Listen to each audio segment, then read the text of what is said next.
Hey!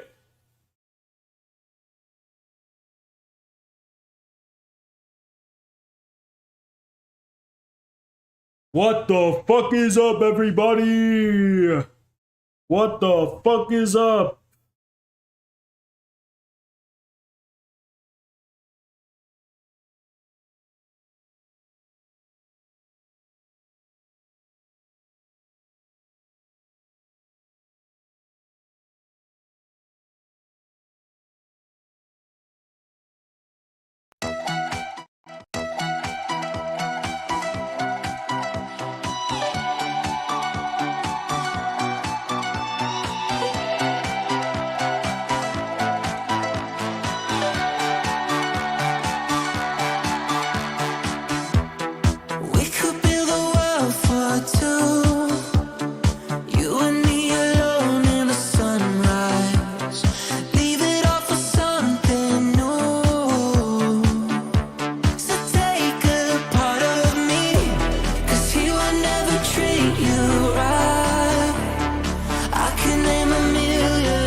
You were always meant to run your way, but it's hard to let you go.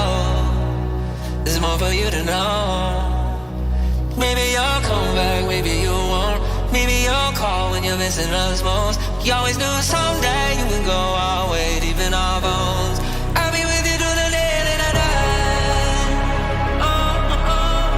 There's nothing you can do to change my mind.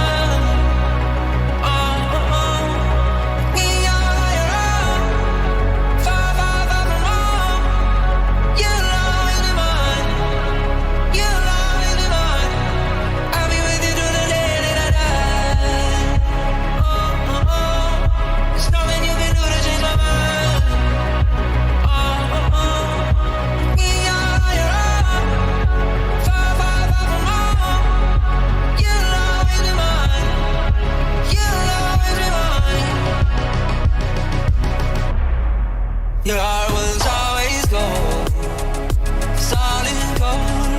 It will always guide you home, wherever you may go. Maybe you'll come back, maybe you won't. Maybe you'll call when you're missing us most. Ladies and gentlemen, I have news to give you. I will not call this news good or bad. I won't ask you to mourn for it or celebrate it. I'll ask you to be delivered to it. That news, ladies and gentlemen, is that everything already happened. It already happened.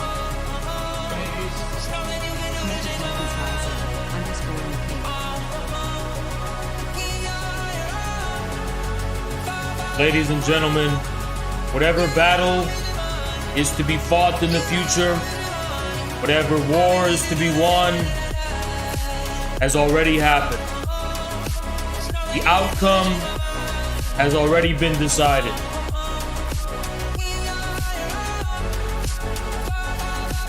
This is my news for you. My news that everything has already happened. So don't wait. Don't wait for anything. Everything already happened. This is my news for you, ladies and gentlemen. This is what I bring to you. The future already happened. That is my news.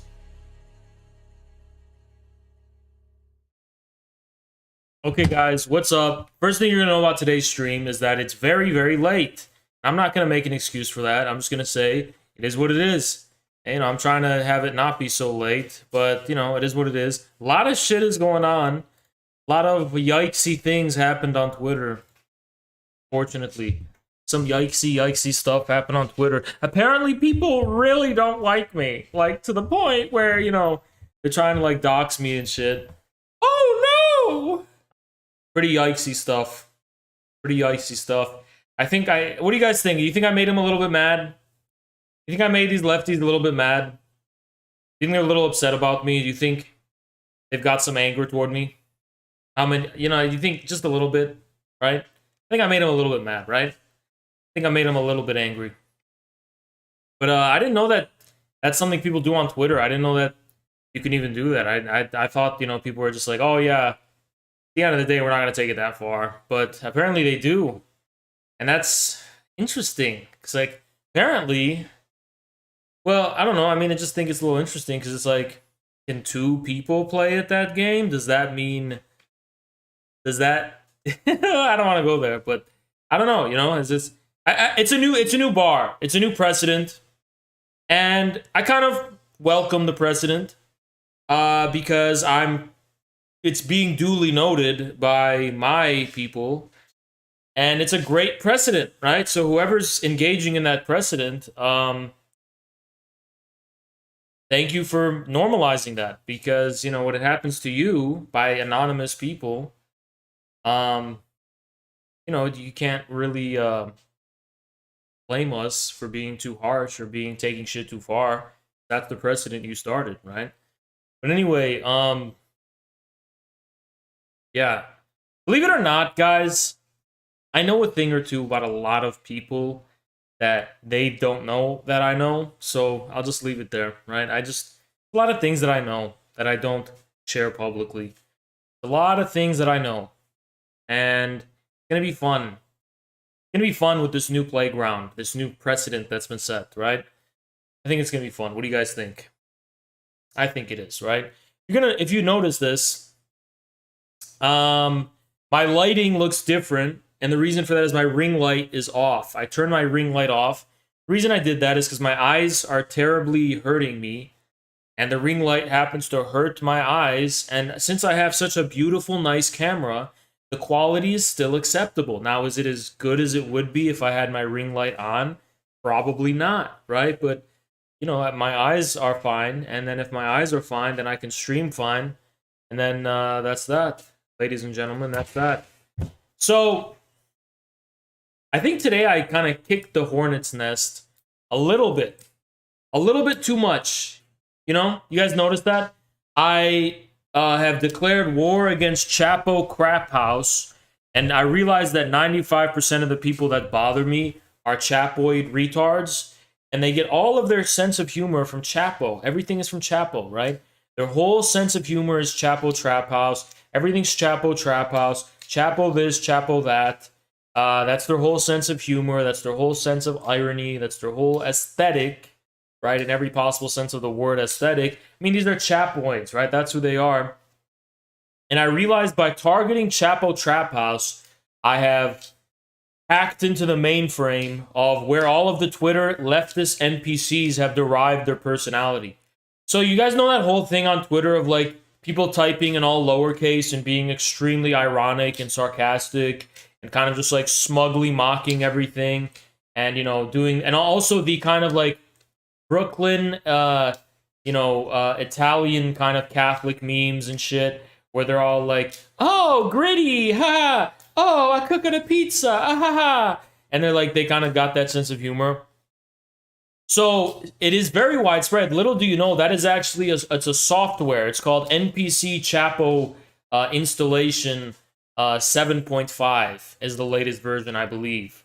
And that all comes from Chapo Trap House. So that entire kind of aesthetic of smug people who kind of like, you know, are nerdy, glasses-wearing hipsters living in Brooklyn, and they're kind of these millennials and Gen Xers who, you know, have decided that they're not going to take anything. They're above the whole world. They don't have to put any skin in the game or risk anything aesthetically.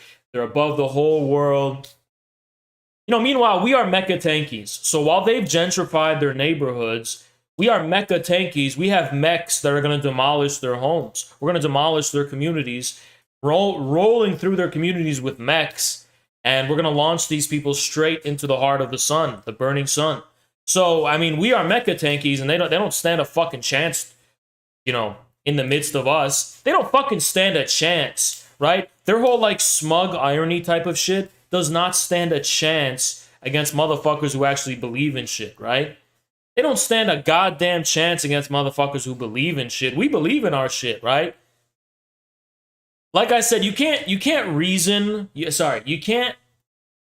There's no fighting a community that will say when you argue, they'll make a claim, and then when you ask them source, they'll say the con. You can't argue with the community like that. You don't have communities of people that loyal. You don't have communities of people who are so willing to abandon the smug. I mean, you guys understand. You don't care about the experts. You don't care about their fake knowledge. You don't give a fuck about any of that. If I tell you guys that genes are fake, you will say genes are fake. Even if you don't believe they're fake, you're still going to say it. Why? Because it's funny that there's people who get mad that, like, you can contradict science. It's funny. It's funny to see these scientoids get so mad at the very idea, the very semblance that we would mock their so-called knowledge by saying things that, I mean, are they true? Yes. Dinosaurs are fake. Genes are not real. You know, atoms aren't real. I mean, we could say anything we want, and you guys will roll with it because it's funny and it's great. The Salem witch trial thing, that's another example, right? There's nothing they can do about it. You say, Hans, do you guys believe it? Do you not believe it? We do believe it. We believe in debasing everything you believe in. We believe in destroying your world. We believe in triggering you. We believe in ripping apart every conceptual and emotional investment you have attached to certain strings of words. We believe in crushing you like a worm and keeping you under our boots, keeping your necks under our boot. That's what we believe in. We believe in throwing you in a gulag within Alaska to voluntarily, unless you want to go to jail, build the world land bridge. So that is actually what we believe. And, you know, when we say things like genes are not real. Asa, I am sorry for trolling you as sleep stream. I love your content.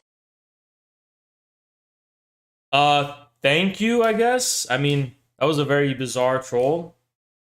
But thank you, I suppose.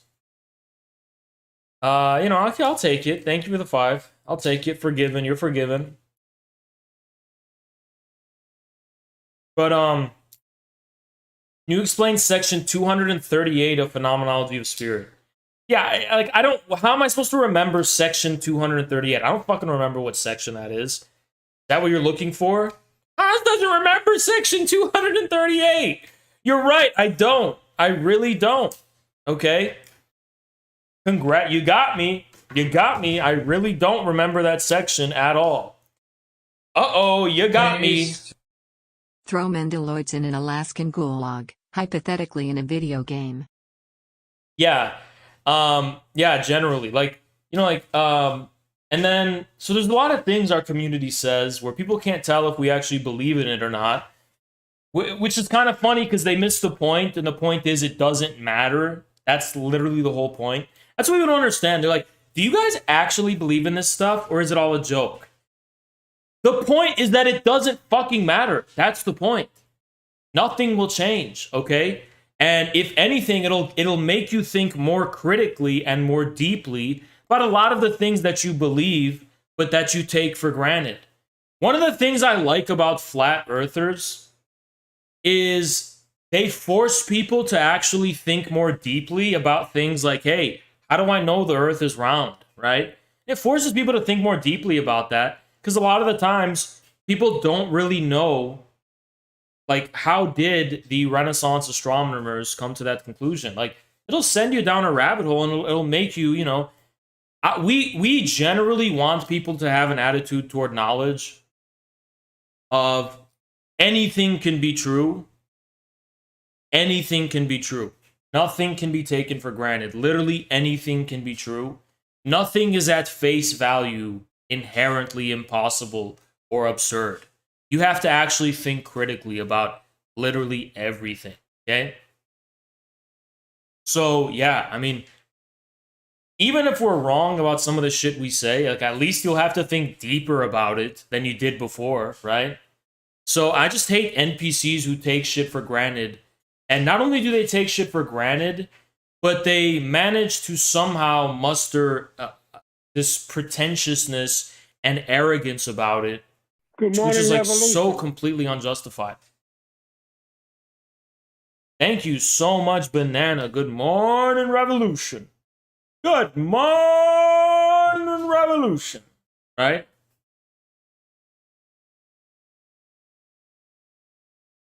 Like, when people get triggered about the shit we say, that's on you. You are getting triggered over some shit. That's on you, right? Who is we? The cult, dumbass. And I see you're not membered up, so I could see you're an outsider. That's fine. Outsiders are allowed here. But when you say who is we, you better look around and, you know, look on each shoulder, and you better know where you're at. You just walked into a bar of crazy people, okay? You just walked into a bar right now, and it kind of seems like you're lost. You're a little bit lost, okay? You don't know where They you're have a at. skepticism that the leftists lack. The content of that skepticism is a deep reservoir to tap into. Yeah, that's exactly it. Skepticism, which is actually healthy when, you know, as opposed to taking shit for granted. Skepticism is way better, right?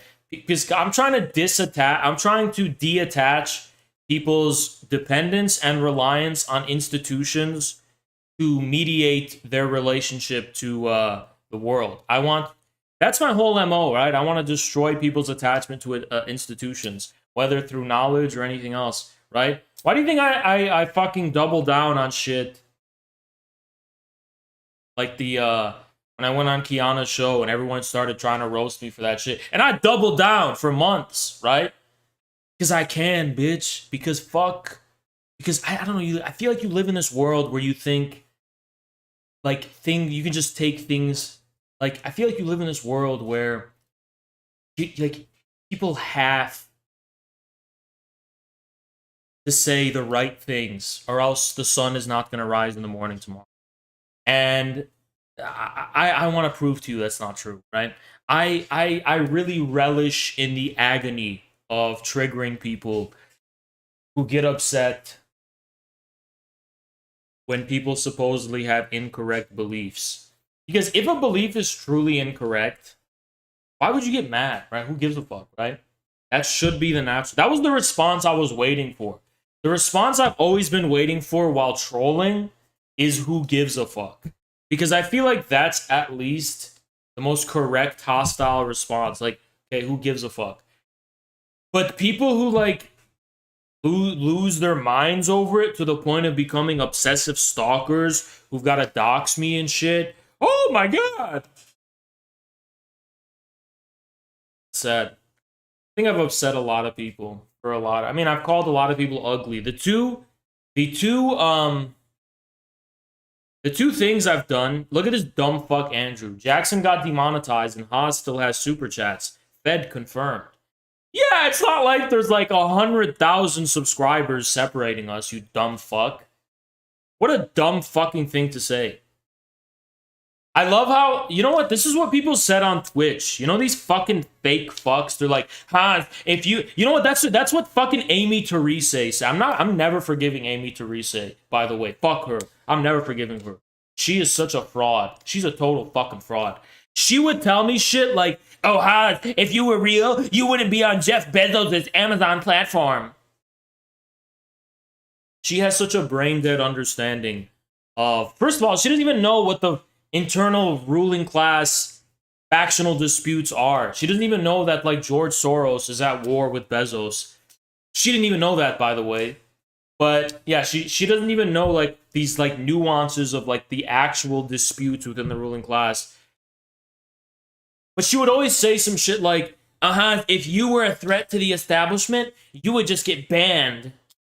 Well, bitch, I did get banned. Thank you so much. I did fucking get banned. Are you happy now? So maybe you should have actually just been grateful that I wasn't banned before I did. I don't want to have to get banned to prove I'm real, right? I want to actually be able to have a fucking platform so I can speak my truth. But I'm only real when I get banned, right? ZK, thank you so much. I know I'm fucking real, you dumb bitch. I've spent years distilling and purifying the most destructive possible fucking ideology for the ruling status quo. I have purified and distilled it, okay? So yeah, I know I'm fucking real. I literally am striking at the fucking foundations of the fucking empire.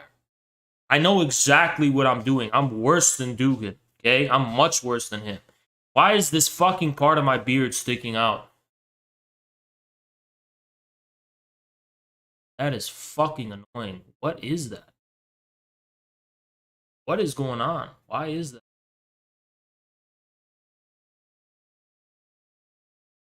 Yeah, anyway. I know I'm fucking real, okay? I don't have to prove anything. I am fucking real. I'm real as fuck. I'm real. See, you should treat me based on the merits of what I say. I don't virtue signal anyone.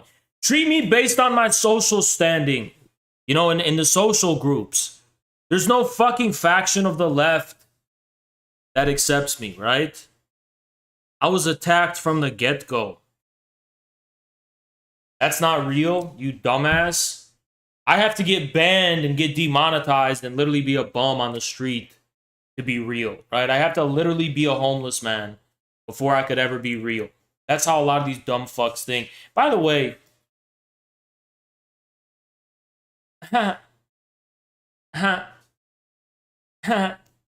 this is funny. I think this is funny. This is like cute, right? I think this is a little cute and this is a little funny. I just think it's a little funny, guys, how there's 250 people in the stream, but there's 200 likes. Like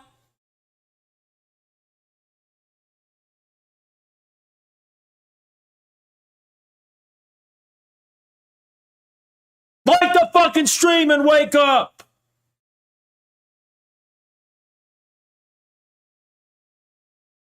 What kind of fucking disparity is that? Absolute lack of discipline. Absolute lack of discipline. Absolute lack of discipline. Pathetic. Pathetic lack of discipline. And I have the hiccups, so you know it's a problem. And I have the hiccups, okay? So a pathetic lack of discipline. Anyway, ladies and gentlemen.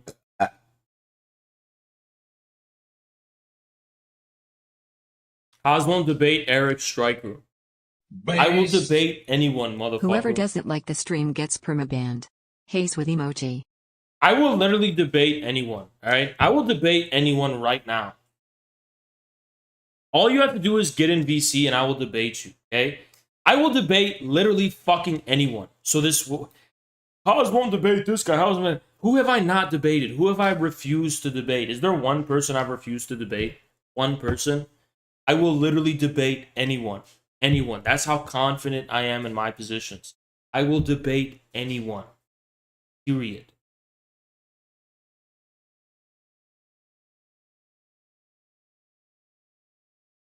%80 like ratio is really good. Why would you complain? Well, who the fuck are you, first of all, motherfucker? Yeah, I didn't invite you to speak.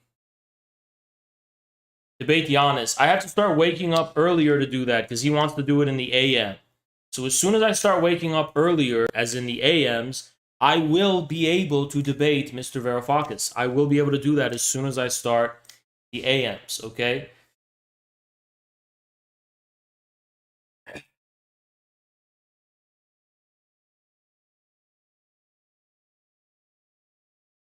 Anyway, anywho, okay? Today I'm gonna come clean about something today, okay? Today I did not have an excuse to be late. Today I just watched Netflix all day. That's all I did today. I have no excuses. I just watched Netflix all day.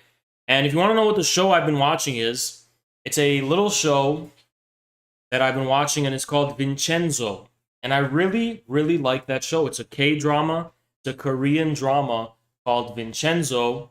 And each episode is an hour and a half. Aha! And there's 20, right? So that is what I've been doing today. And so there's no excuses, right? I don't have any excuses today.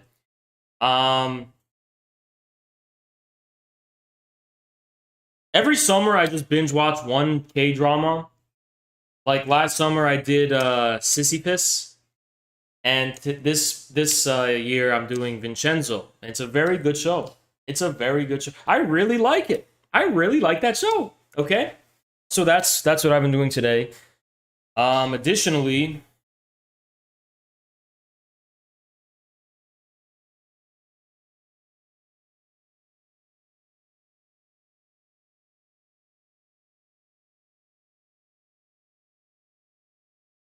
I forgot to do my fucking podcast. Fuck! Fuck, I forgot to do the fucking podcast. Fuck, fuck, fuck. Fuck, fuck, fuck. I will be doing that. Whenever I remember to do it, I'll do it, okay? Tomorrow. I'll do it tomorrow. I was supposed to do it today, I forgot, okay? Sue me. My bad. My bad. Fuck. I'm really bad at that. I am really, really bad at that shit, okay? I'm actually really bad at that podcast shit. Anyway, guys, here's what I wanted to get to. Here's what I want to get to today.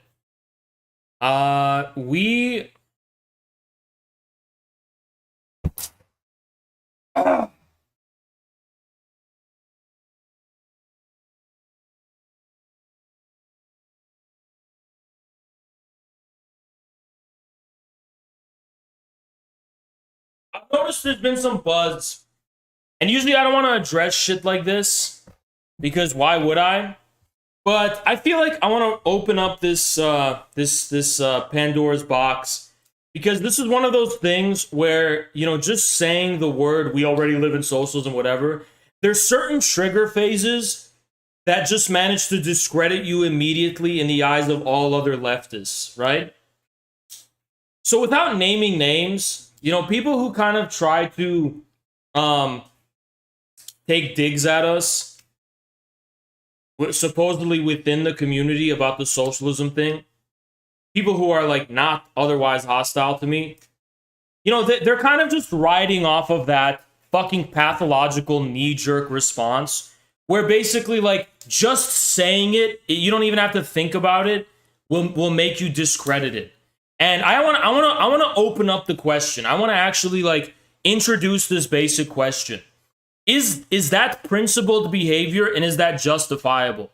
Among socialists and among Marxists, saying we live in socialism will discredit you, okay?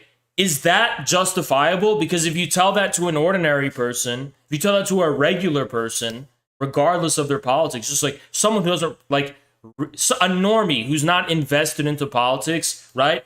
They will not really see it as something that discredits you. It's actually something they're likely to agree with you about, right? Which is actually why the only reason that socialism for the rich thing is even a thing is because of normies. Normies are the ones who've popularized that and have made that a thing. So I don't think it's really principled behavior to swipe at us over that we live in socialism thing. If you're not even willing to hear what our argument has actually been and what we've actually been saying on that topic, if you're doing it on the basis of a knee-jerk reaction, you're admitting that for you the problem is ideological. It's not theoretical. It's not scientific. It's ideological. And if you're admitting that in the open, you're basically proving to us, the showrunners, why we say that in the first place. That little ideological, pathological sensitivity you have, where like someone says, we live in socialism, and that knee-jerk reaction you have where it causes you agony, and like it's kind of punching your pet teddy bear, that is what we want to do. Because first and foremost, we don't like the knee-jerk socialists. We believe in Marx's idea of ruthless criticism, which basically means nothing's a sacred cow. You don't get to just dismiss things because they sound outlandish to you. You have to actually interrogate what people are trying to say. But, on Twitter, that's one of those places where, all someone has to do is tweet, Haas thinks we already live in socialism. And that's enough for it to get 5,000 likes. Because it just will immediately discredit you. And nobody will bother to care about what your reasoning even is. Because they've convinced themselves that for institutional reasons, there is nothing anyone could possibly say to make that, a statement even worth taking seriously. That is just self-evidently wrong according to them, because they have an institutional conception of socialism. Also, with all the ideological and pathological baggage and implications that come with that are never going to actually allow them to think about it in a deeper way. And actually, if you want, again, it's one of those things where our main goal is just to make people think about this shit in a deeper way, believe it or not. But we do also kind of mean it, right? Thank you so much, Daniel W. So let me get a few things out of the way, because there are some pretty prevalent misconceptions when it comes to how people have come to understand the kind of argument about we already live in socialism, right? So I'm going to clear a few things out of the way, because there's a lot of stupid, dumb fucks who don't listen to anything we say. They don't listen to any of the actual arguments we've put out from the very first stream we did when we said this shit, and it immediately started triggering people. So let me make this crystal clear. Are you ready? This is going to be hard to understand if you're a stupid person. If you're a stupid person, right, you're not going to understand this. So this is going to take some thought, right?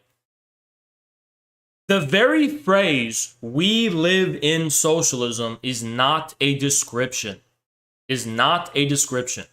A description is something that anyone can just say about reality without any consequences, right?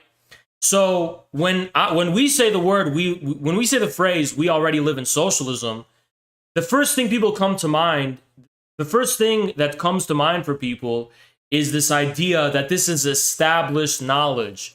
And we're trying to turn this into an established form of knowledge that is legitimated by societal consensus, that just kind of is out there as this neutral description of our reality, okay?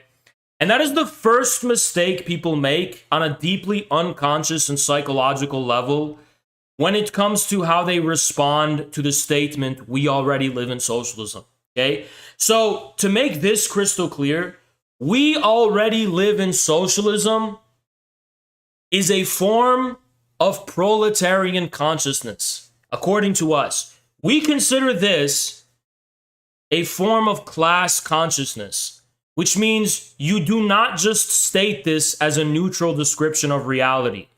One who states this already, or states this or believes this, or signifies this, also signifies that they possess a specific partisan form of proletarian subjectivity and class consciousness, which means the statement is not a description, it's a signifier, okay?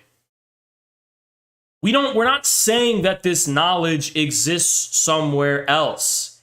No, it's not some knowledge that exists out there. It's a statement, it's a signifier meant to deliver us to a form of proletarian subjectivity that allows us to proceed with the work of building the Communist Party or a Communist Party. So that is the first thing you have to keep in mind. It's not a description, it's a signifier. So in regards to the various justifications, EJ, good morning, Revolution. Good morning, Revolution. So with that being said, in regards to the various justifications for, the statement, we live in socialism, I have seen a lot of the people who respond to this respond by saying, you're saying that because things have gotten more decentralized. It's about centralization. Which is a funny argument because we explicitly rejected that in like our first stream talking about this. We said, no, it's not about centralization. Centralization was a process occurring in Marx and Engels' lifetime. Centralization is also a feature of imperialism. These are not enough to mark a qualitative transition from one mode of production to another. Okay? So that is actually not our argument. Our argument is not about centralization whatsoever. Okay? So people really need to fucking understand that. It is not about centralization. It's not about the fact that our economy is more centralized now. It's not even about the fact that our economy is planned, believe it or not. Right? Planning was a feature of Soviet and Chinese style communism. Socialism with Chinese characteristics does not have the same extent of planning. We consider China a socialist civilization, a socialist mode of production. So, when people try to respond to the planning argument, you can just immediately be guaranteed. What is wrong with my fucking beard, man? Why is it like this? Do I have to comb it or something? Like, what is this shit sticking out?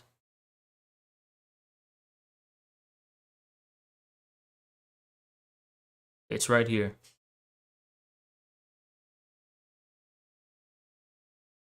All right. You can guarantee they don't know what they're talking about. All right. Socialism for the rich is not referring to centralization. So get that much out of your head.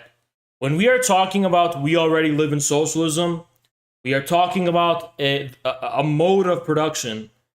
And we're talking about something at the level of civil society itself, at the root. The root of capitalism is not something that can reproduce itself any longer. Okay? So keep that in mind. Keep that in mind, okay? Now, I'm going to begin with the kind of ideological stuff, and then I'm going to talk more about the theoretical stuff. So ideologically, why do we say we live in socialism? Why is that one of the first things we've ever said? We said this because we have a pretty good historical grasp on the kind of ideological and even theological connotations of the socialist movement in the late 19th and 20th century. And I'm not a Lars Lee dogmatist, so don't get me wrong. I am not like a big Lars Lee guy. But there is something he did get right when he was describing early social democracy. He basically said that socialist consciousness, or proletarian class consciousness, took the form of good news. The good news, right? The good news is a kind of, Christian term to basically describe the good news of the sacrifice of Christ, right? That's the good news, right? But in the case of social democracy, the good news was something about destiny. It was not actually about hey guys, together, let's get together and build a new society. No, that's the today democratic socialist kind of globalist, creeps who want to build some new society. The good news of social democracy was basically that, hey, proletarians, you are a class destined to, shake off your chains and overthrow the current ruling class, and that there's this transition that's going on between capitalism and socialism, and that, this is your destiny, basically. Like, socialism is destiny, right? That was the good news of proletarian class consciousness, according to the social democrats. What they would basically say is that we need to build this party, guys. We need to build this party because the collapse of capitalism is inevitable.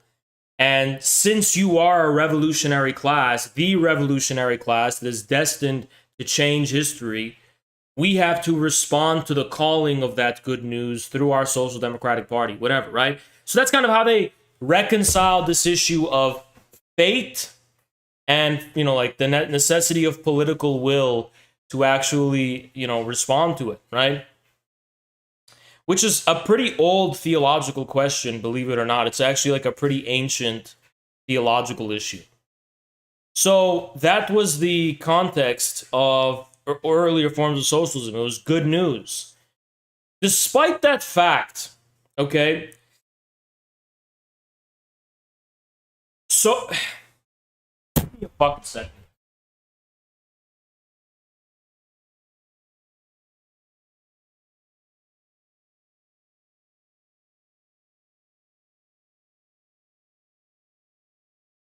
Despite that fact, socialism for many since, and this is especially true today, which is something I'm going to get to, but it had especially acquired the connotations of this kind of messianic anticipation, right? We have a lot of problems in the existing world. There's all these problems, there's all these contradictions, there's all this suffering, right? And socialism is going to solve all of that. Socialism is going to come here, and it's basically going to deliver us from our suffering. And, that's in that sense, socialism is sacred, right? Socialism is the repository by which I measure the evils and injustices of the current world.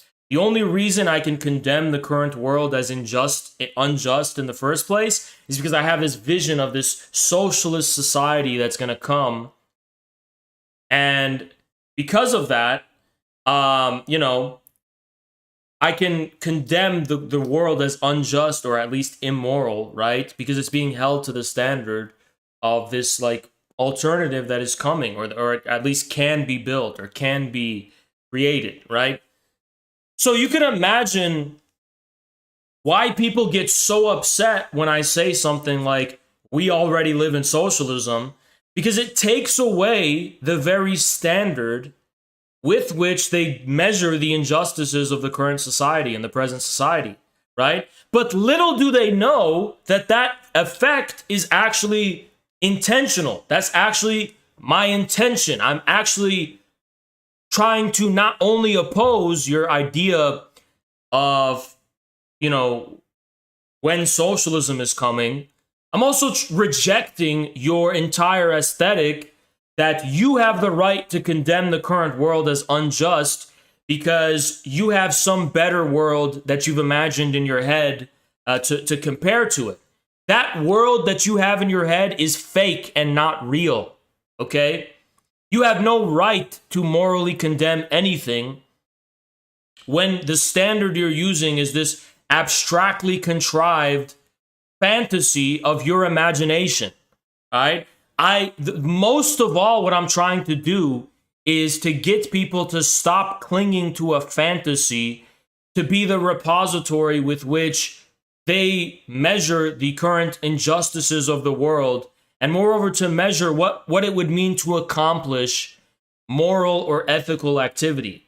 Okay? So let me just pretty much put it to you this way. Socialists have this idea of socialism in their head, which they use as a standard A, with which to condemn the existing world, and B, with which to judge the extent of fulfilling their own morality. So it's almost like this, guys. People keep socialism as this transcendent ideal that will never actually ever be accomplished, but which nonetheless, just by having that transcendent ideal, you can always condemn every form of moral activity or every accomplishment as ultimately inadequate in comparison to it, in comparison to this ideal. Everything is always going to be imperfect and inadequate because it's never going to be as perfect as socialism or communism, right? So, to me, this is a pathology. This is a Freudian fantasy, and it's a pathology that we want to uproot and destroy. So this is the primary thing we're dealing with here, right? This is the primary thing that we're dealing with. We are against this utopian, unhappy consciousness that so-called socialists and communists have. If you condemn the existing world, don't you run the risk of also condemning the people that live in that world too? Oh yeah, obviously, right? We're never going to be perfect because we're never going to be, these perfect subjects of this imagined socialism, right? And actually, do you guys want to know why? I want to actually talk about morality and ethics for a second, because this is what we're talking about. We're talking about the moral aesthetic. Why do people like Hassan and other, champagne socialists, I guess, what is really their response when you say, hey, aren't you a hypocrite? They're saying, no, because socialism is this transcendent ideal in the future. And in the meantime, we have to make do with what we can, right? So that's why I don't have to live as a socialist here and now, because I have this transcendent ideal that never has to prove itself in any kind of way in the world now. And I can use that as an excuse to kind of not be subjected to any form of morality. The issue is that this not only leads to, people having exorbitant lifestyles or, being like Hassan and kind of making a ton of money. And that's not where it ends. It also ends with this extreme level of moral corruption. It leads to this deep-seated nihilistic kind of corruption where people kind of decide that they can be scumbags and they can kind of be evil, scummy people because, hey, socialism, that's an ideal in the future. I don't have to, I can be a scumbag right now because socialism is the only thing that can redeem us, and that's going to be in the future. So I can be the biggest scumbag, I can, right?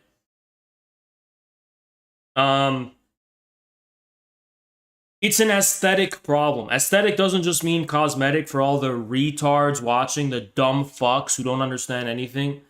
It means, how do you understand the relationship between yourself and the world? How do you understand, what is true, what is good, what is beautiful? How does that relate to you, right? How does that relate to your will, right? That's what an aesthetic is. It's about morality.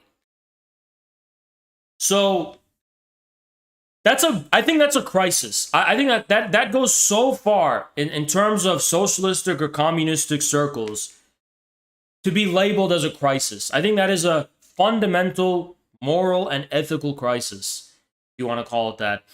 It has, and if you don't want to use that language, I think Fichte called Hume/Kant a three-quarter head, meaning they could get to a transcendent stage, but then never actually do anything with it. Yeah. Give me a moment.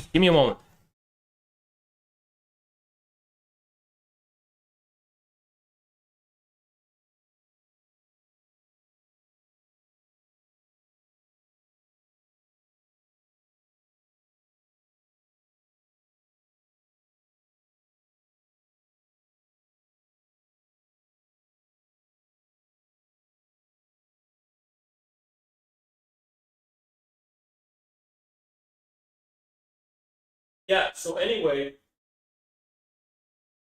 what I'm getting at here is that it's a crisis because not just in terms of leading to this overwhelming corruption, but I think materially speaking, this bankrupt and rotten aesthetic has retarded the ability for socialist and communist movements to accomplish anything in this country or elsewhere.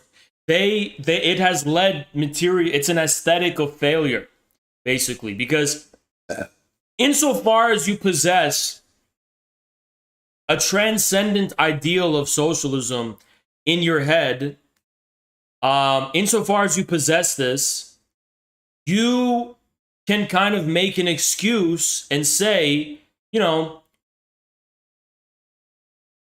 that, that is, socialism is far removed from us. And even if, no matter how many times I fail in the real world today to build a movement, at least I know the secret that this another world is possible, right? Like, another world is possible. So I can fail all I want, and that's fine. At least I have the satisfaction in my heart of knowing that this isn't the only world that has to exist, that there's some other society that's possible that can be created.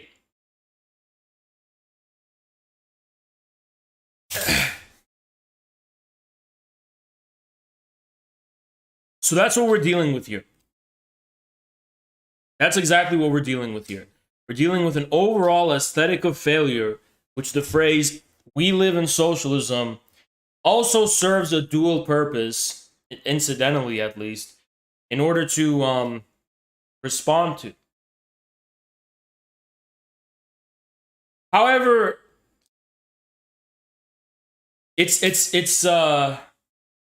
I mean, I could literally have a 4-hour lecture on this topic alone, right? I could talk about the dialectic of time itself that is implied by this phrase, "we live in socialism." Like, for instance, the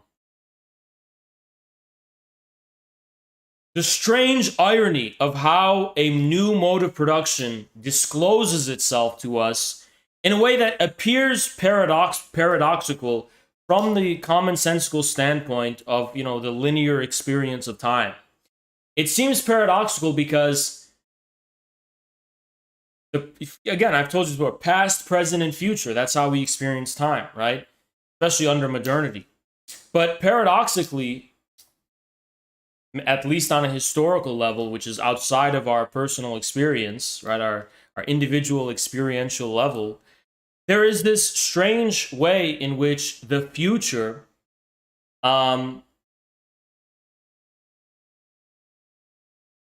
relates to the present as a symptom, right?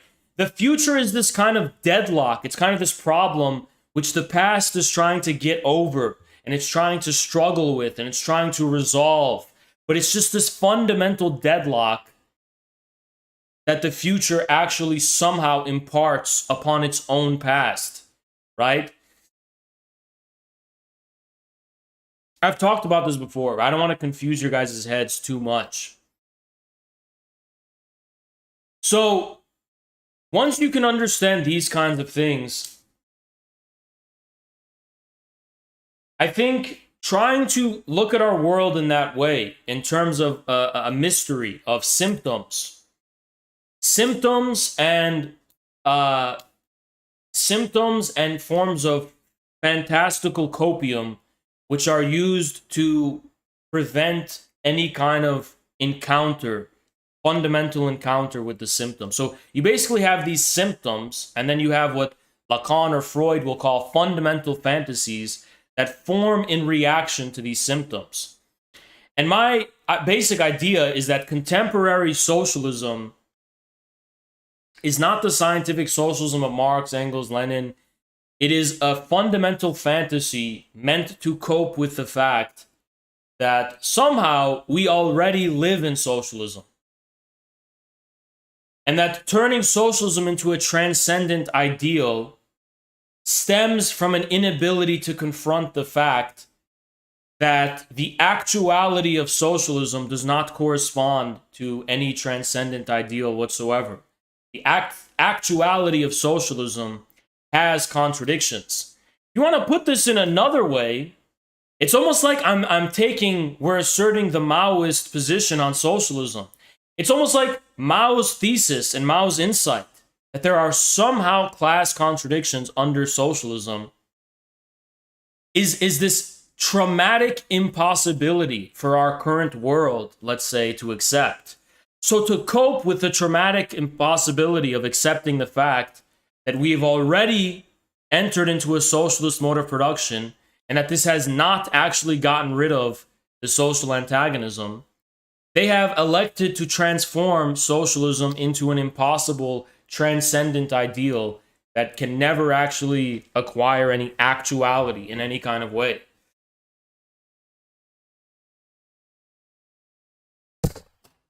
Now, to give you an idea of what Marx thought of socialism or communism,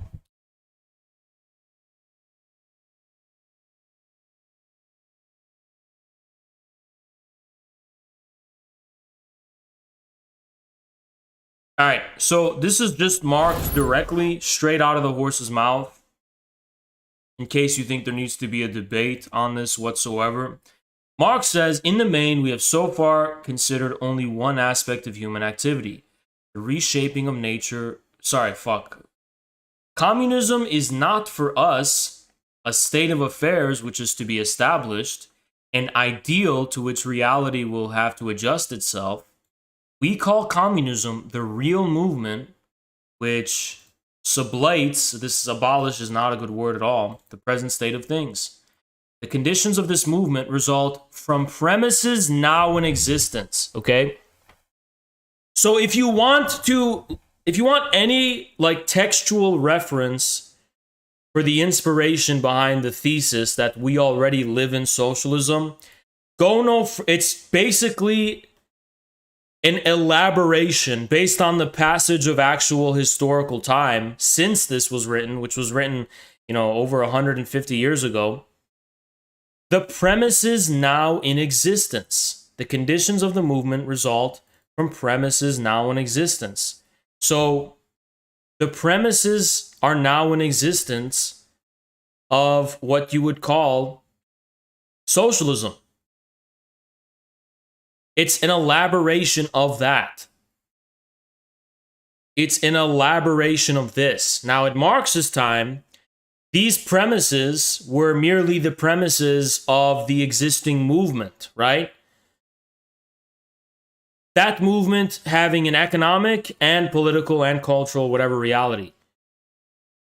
Our thesis is that that movement has that force. It would be better to refer it as a force in history. That force has actually transformed that same force. The same premises that gave rise to that movement are the same premises that have given rise to a socialist mode of production. To the triumph of a socialist mode of production. Now, let me do some MS Paint, kind of give you a visual understanding of what socialism means, right? Or how you would measure. Because people ask me, Haas, when did we officially enter into socialism? And that is just not dialectic. So,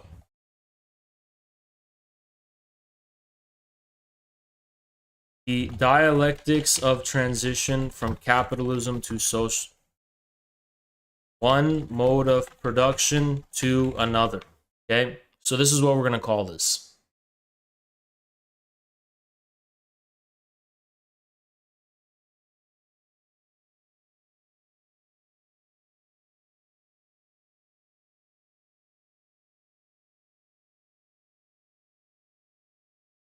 Fuck's sake. Okay.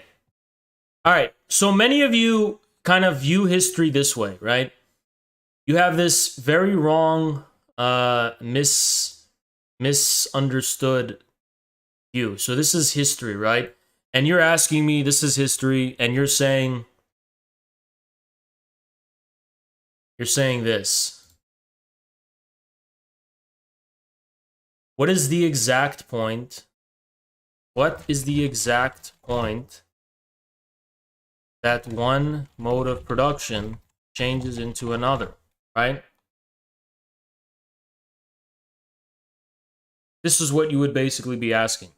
The problem is that this is a metaphysical view. This is a metaphysical view, not a dialectical view. And the reason we will call this view metaphysical is because it tries to reduce a mode of production to a discrete, cognizable, conceptual premise, right? There's this one definition, there's this one feature that defines a mode of production that causes it, that is responsible for it, right? The reason you call that metaphysical is it's basically this way of trying to insert, insert some kind of modern logic into reality itself. You're basically looking at reality in such a way that thoughts somehow have this thoughts or forms somehow have this quality of being able to define reality immanently. Okay, now that is what metaphysics is according to the lingo of Marxism, Leninism, and Marxism. So in China, when people are being undialectical, for example, they'll say that's not dialectical, that's metaphysical, right? So that's the same thing here. The question of what is the exact point that defines socialism as opposed to capitalism, this is a metaphysical view. So this is the first thing you have to keep in mind when we are trying to come to an understanding of what actual mode of production do we live in, right? So give me a second. I'll be right back. Give me 1 second.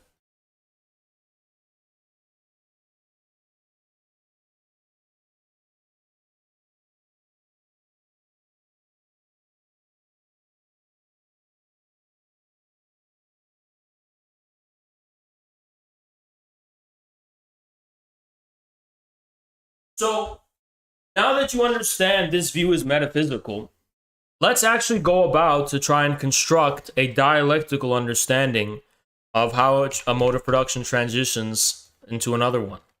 So the first thing you have to bear in mind... Holy fuck!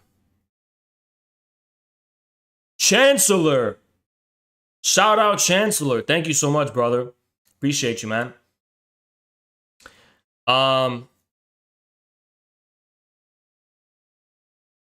The first thing you have to keep in mind, right, when you're having a dialectical understanding is that there is no single point in which capitalism is sublated into socialism. Based. Thank you so much, sir. Socialism is a Terminator invading the past. That is a good way of putting it, right? And a way you can understand this is another quote from Marx, right?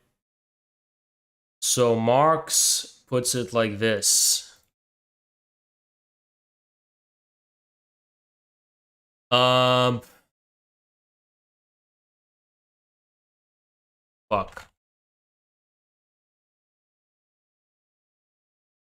So Marx says, but these defects are inevitable in the first phase of communist society, as when it has just emerged from the prolonged birth pangs from capitalist society. Okay? So Marx, for context, right?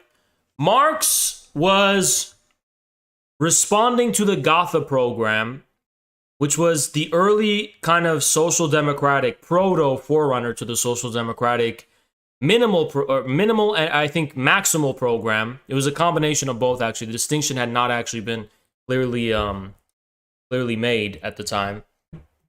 But Marx was responding to the way in which they were trying to describe, this future socialist society. And this was in the main of a critique. Marx was not forwarding any positive vision of socialism here, something he detested doing in general, right? He was critiquing how their description of their socialist future bears a great deal of confusion about their understanding of present capitalist society. Marx is basically here trying to say you're talking about this reconciliation of capitalism's contradictions, but it seems like you don't understand capitalism enough to do that, and you're wrong, right? So let's go back to that birth. So here he talks about, for example, the principle of equality. The main takeaway here is not that he's giving a specific description of socialist society. It's that he's responding to this statement right here, right? The emancipation of labor demands the promotion of instruments of labor to the common property of society and the cooperation with a fair distribution of the proceeds of labor. Okay, Marx is trying to say, because there was no clear distinction between minimal and maximal program, Marx was trying to say, the principle of equality is a bourgeois principle.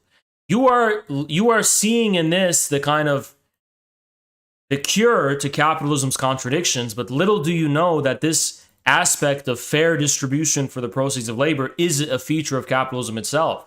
So actually, Marx is more similar to us, the infrared guys. He is rightfully understanding that this conception of socialism is some kind of misplaced fundamental fantasy about capitalism, right? It's a way of coping with an inadequate understanding of the existing mode of production. And that was the entire thrust of Marx's critique here, okay?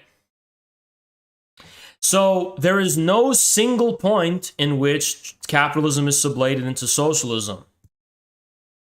There is only a point at which tendencies that had already existed within capitalism, socialism, comes to be such a dominating element, phenomenally, economically, and indeed politically, that it can be characterized as a distinct, qualitatively new mode of production. So what does this actually mean? Okay. What this means is that a mode of production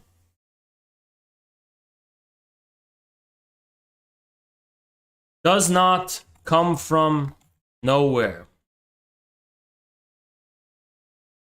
It does not come from people's imagination, desires, aspirations, thoughts, nor does it come from some either. A mode of production arises. Different modes of production arise from within the contradictions within the contradictions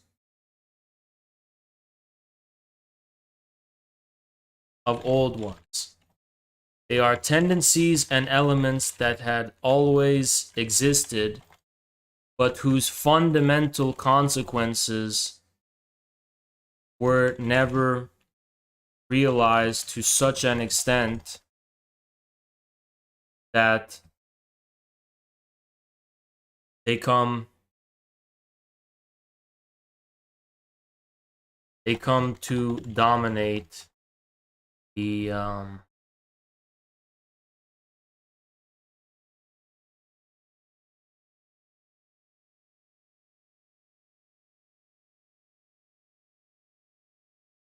appearance. Let's put it that way, the appearance. So this is something you have to understand. There's no single point in which socialism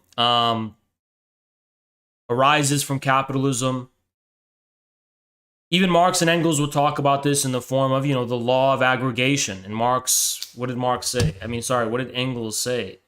Engels said, I'll pull it up for you here right now. Engels said,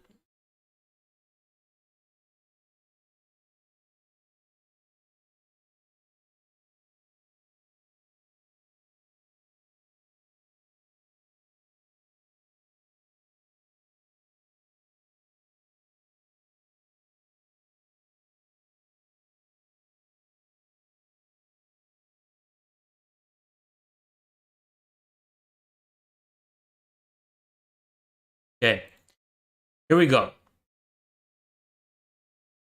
The rebellion of the productive forces as they grow more powerful against their quality as capital, this stronger and stronger command that their social characters shall be recognized forces the capital class itself to treat them more and more as social productive forces, so far as this is possible under capitalist conditions. The period of industrial high pressure by the collapse of great capitalist establishments brings about that form of socialization of great masses of the means of production, which we meet with in different kinds of joint stock companies.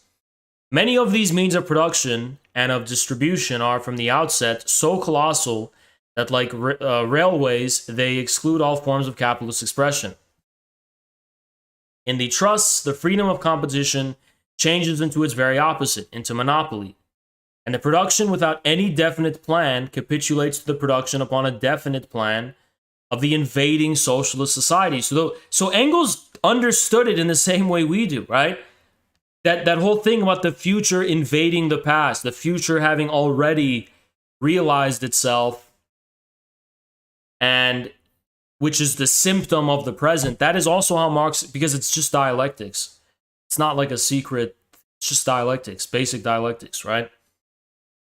Certainly, this is so far still to the benefit and the advantage of capitalists, but in this case, the exploitation is so palpable that it must break down. No nation will pull up with production conducted by trusts with so barefaced an exploitation of the community by a small band of dividend mongers. Maybe this was the one thing Engels got wrong, right? Because actually, I think this is kind of political, right? And Lenin will kind of explain how that works, right? With the whole labor aristocracy. The reason the nation will put up with this is because capitalism qualitatively transforms into imperialism, which Lenin called the highest stage of capitalism. And within this stage, the inward kind of pressure of the social antagonism gets directed outward, right? In the form of war. That's why Lenin opposed World War I so much. Lenin thought capitalism was destroyed. Good morning, revolution. Thank you so much, Daniel W. He thought, capitalism was more or less like on its last leg. And here you have World War I, which is taking all of this energy away from the class struggle and directing it toward, this war against other nations. So that's what Engels is saying there. So if you understand this, you can understand that, it kind of takes more of the form, and I'm trying to think about how to visualize this, kind of takes more of the form of this spiral, right? How should I think of it? Like small, small, small, small, small, big, bigger, bigger, bigger, bigger, bigger, bigger, bigger. Kind of takes this form, right? This is how the transition from one mode of production to another actually occurs. And this is actually consistent. Hold on, give me a second. And then you know what? This is beautiful, actually. Because, you know what? I'm going to make this actually quite nice. So this is the transition from one mode of production to another, more or less, right? So first, it does appear as a straight line, right? As time progresses, start to see that something on a very microscopic level is going on that you just did not see initially, right? Oh, this is perfect, actually. This is an extremely good visualization of the dialectics of form and content, actually. So, what are we looking at here? Perfect. All right, what are we looking at here, guys?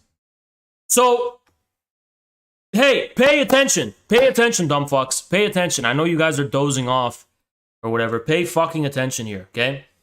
So, from the perspective of this end, right, it looks like this is loops, circles, right? This is a pattern. the dominant pattern are circles and loops. So from this perspective, this is what you see, right? But hold on. Imagine if you were a person who was only observing this, right? You would not really see a looping pattern. The main and dominating pattern is a straight line, right? This is mainly what you see. And there's these little exceptions and little flukes here and there, but it's a straight line, okay? Now, this, if you want to think of capitalism as the straight line and socialism as the these little loops, right? This is how you can understand the transition from the capitalist mode of production to socialism. At first, it appears like capitalism is this straight line. But what gets revealed later in time is a tendency that was actually always there even from the beginning. There were loops here. There are always loops here, right? They just never acquired enough prominence for people to see them or for people to recognize them, right? And this dialectic of qualitative transformation is how Marxists understand all change, including even biology, right? When you are trying to explain the transition from one species to another, it's the same thing. If you want to understand any type of change at all in a dialectical way, this is how dialectics conceives of change. Dialectics views the end result, the conclusion, as always inhering within the premise, okay? All that changes is a quantitative, right? This is the law of quantity to quality. The qualitative transformation was always there. It merely had to assert itself in the form of quantitative additions, right? Until it becomes clear that these quantitative additions are happening because the cause, the actual cause, is something coming from the future. The reason that you are having these microscopic loops in the very beginning is because, as a matter of fact, the main dominating tendency, as you can see only and know only from the future, is loops. So this future was already here in the past. The cause is from the future, not the past. And that is the dialectical view of time and change and the transition from quantity into quality in general, okay?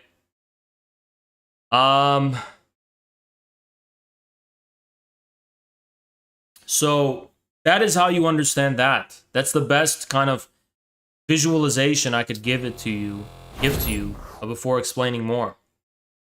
It appears that it was just lines. Once it becomes clear the loops have asserted themselves, then you can retroactively change your view of the lines. Looks like the orbit of Earth around the sun over time and space. Yeah. So guys, there's a lot of patterns you'll see that are very similar to that, right? So guys,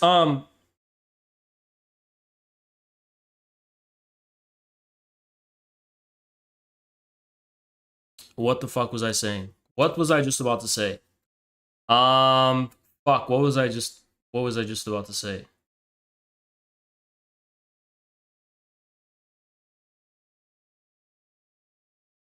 Once it becomes apparent. Oh yeah, this is also why Marx will say things like, the key to the anatomy of the ape lies in the anatomy of man.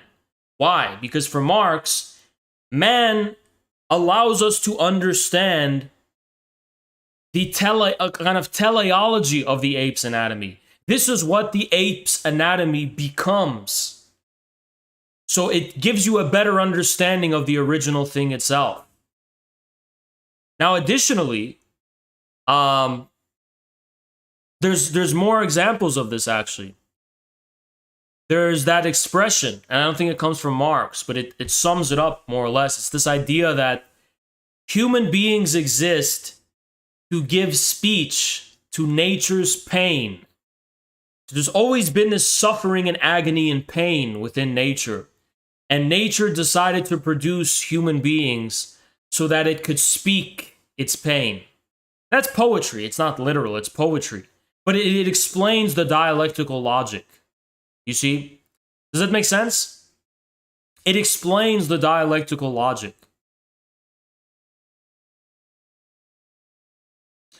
This is to be severely opposed to this kind of view of socialism as, arbitrarily contrived from our imagination, on the one hand, something that is destined to happen, but is just this far-off thing that has not happened yet, and is just going to relieve all of the contradictions of the present. Or this idea that socialism is this ultimate moral standard to which we measure the injustices of the present. And these are all wrong. These are all metaphysical, utopian, and undialectical conceptions of socialism. But, okay, nonetheless, hey, Haas, if what you're saying is true, why didn't Marx, Engels, and Lenin consider themselves to have already lived in socialism? If all you're saying is that the seeds of socialism had already existed in capitalism, why did Marx and Engels characterize their mode of production as capitalism, and Lenin characterized the mode of production as imperialism, the highest stage of capitalism? Well, the reason for that is going to be because they understood, yes, a qualitative difference between capitalism and socialism. But they nonetheless did see socialism as something immediately realizing itself here and now. They were observing a transition in real time. Socialism was not a transcendent ideal for them. It was the immediate cause of all of the changes that were happening in the present. Again, what did Lenin make of World War I? Lenin said capitalism is done. It's on its last leg. Here you have World War I, which is prolonging this, this capitalism or this ruling class. And this was the betrayal of the Social Democrats was for Lenin so shocking and severe that he wrote Imperialism, the highest stage of capitalism, as a way of explaining, how is it that capitalism is surviving, right? How did it survive? And for Lenin, okay, it survived because of this exceptional circumstance of imperialism. But Lenin did make sense of imperialism. He pointed out that imperialism, see, nobody gets this, right? This will change everything. Retrocausality has been observed empirically, it's just that it frightens people. We observed this 20 years ago. Delayed choice quantum eraser. Yeah, retrocausality. It's exactly it. Have you read Ken Wilber? He talks about the spiral of development in his book Theory of Everything. Michael Brooks thought Marxists should read it. Thank you so much, Bobby. I have not read it. And thank you, Chris Morlock. But, see, not a lot of people know this. This should change everything you know about imperialism. Did you guys know that Lenin's imperialism book was a good news book? Did you guys know that? Did you guys know that when Lenin wrote imperialism, the point was not, it was not a doomerist condemnation of the existing world. Oh my God, there's this sinister new thing, imperialism.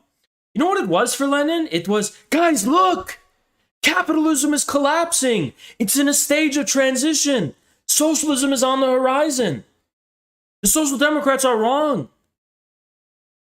Socialism is already on the horizon. That was Lenin's basic thesis. Lenin was saying, in other words, the Social Democrats are wrong. We don't need to wait for this evolution into socialism. There's not going to be this gradual evolution and transition into socialism. There's an already very violent and immediate transition that's already happened. And we are just now in the highest stage of it. The Social Democrats are wrong because you have to understand, Bernstein wasn't fucking saying we're going to transition to socialism in a few decades. Bernstein was saying it may very well take 300 years or 500 years, right? it was still something far off into the future. They just thought there was just going to be this very gradual reform into socialism. Also politically, right? They believed in a political reform into socialism. Lenin was trying to show in his book Imperialism that socialism is already here. So stop making excuses. We don't need to be reformist about anything.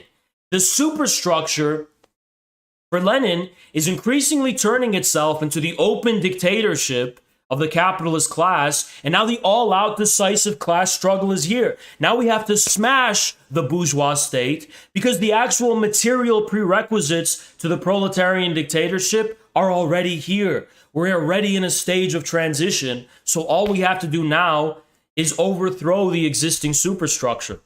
So that was Lenin's view, okay, with imperialism. Lenin's imperialism was not meant to be a guidebook for people living in 2022 to like, oh, this proves how bad the world is. No, that is not where Lenin was coming from. It was a very immediate thing for him, okay? Now,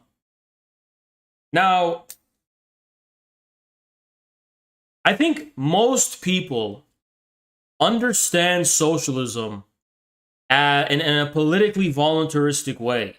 So their basic conception is that, okay, Haas, whatever you say, but the moment of qualitative rupture between capitalism and socialism is the revolution.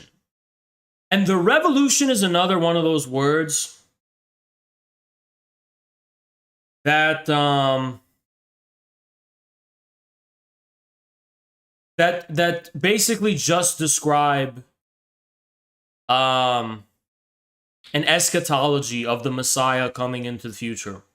That when you hear the word the revolution will not be televised, the revolution this, the revolution that. The revolution is this it's like the second coming of Jesus Christ. It's a Messiah. That's what the revolution is. Okay? Notice how they say the revolution. They never say a revolution. They say the revolution. The thing that is going to mark the transition from capitalism to socialism. The only problem is that it's a politically voluntaristic view, which assumes that modes of production change according to political will and not according to their own contradictions. So this is a fundamentally wrong view, okay? This is a fundamentally wrong view. And one of the things I really cannot stress enough when it comes to this topic and when it comes to this subject is that the idea that we materially have already transitioned into a socialist mode of production, the idea that socialism already happened, that is an extreme, that leads to an even more extreme position of discordance and antagonism with the existing superstructure. It means not a form of reformism where we say, oh, okay, we already live in socialism, so no need to fight. No, it means we have to fight now more than ever because we're being lied to. The superstructure has become criminal. It has become criminal. It doesn't even reflect the mode of production or the base anymore. It's this criminal excess over it. And this is why I personally emphasize opposing the Great Reset agenda so much.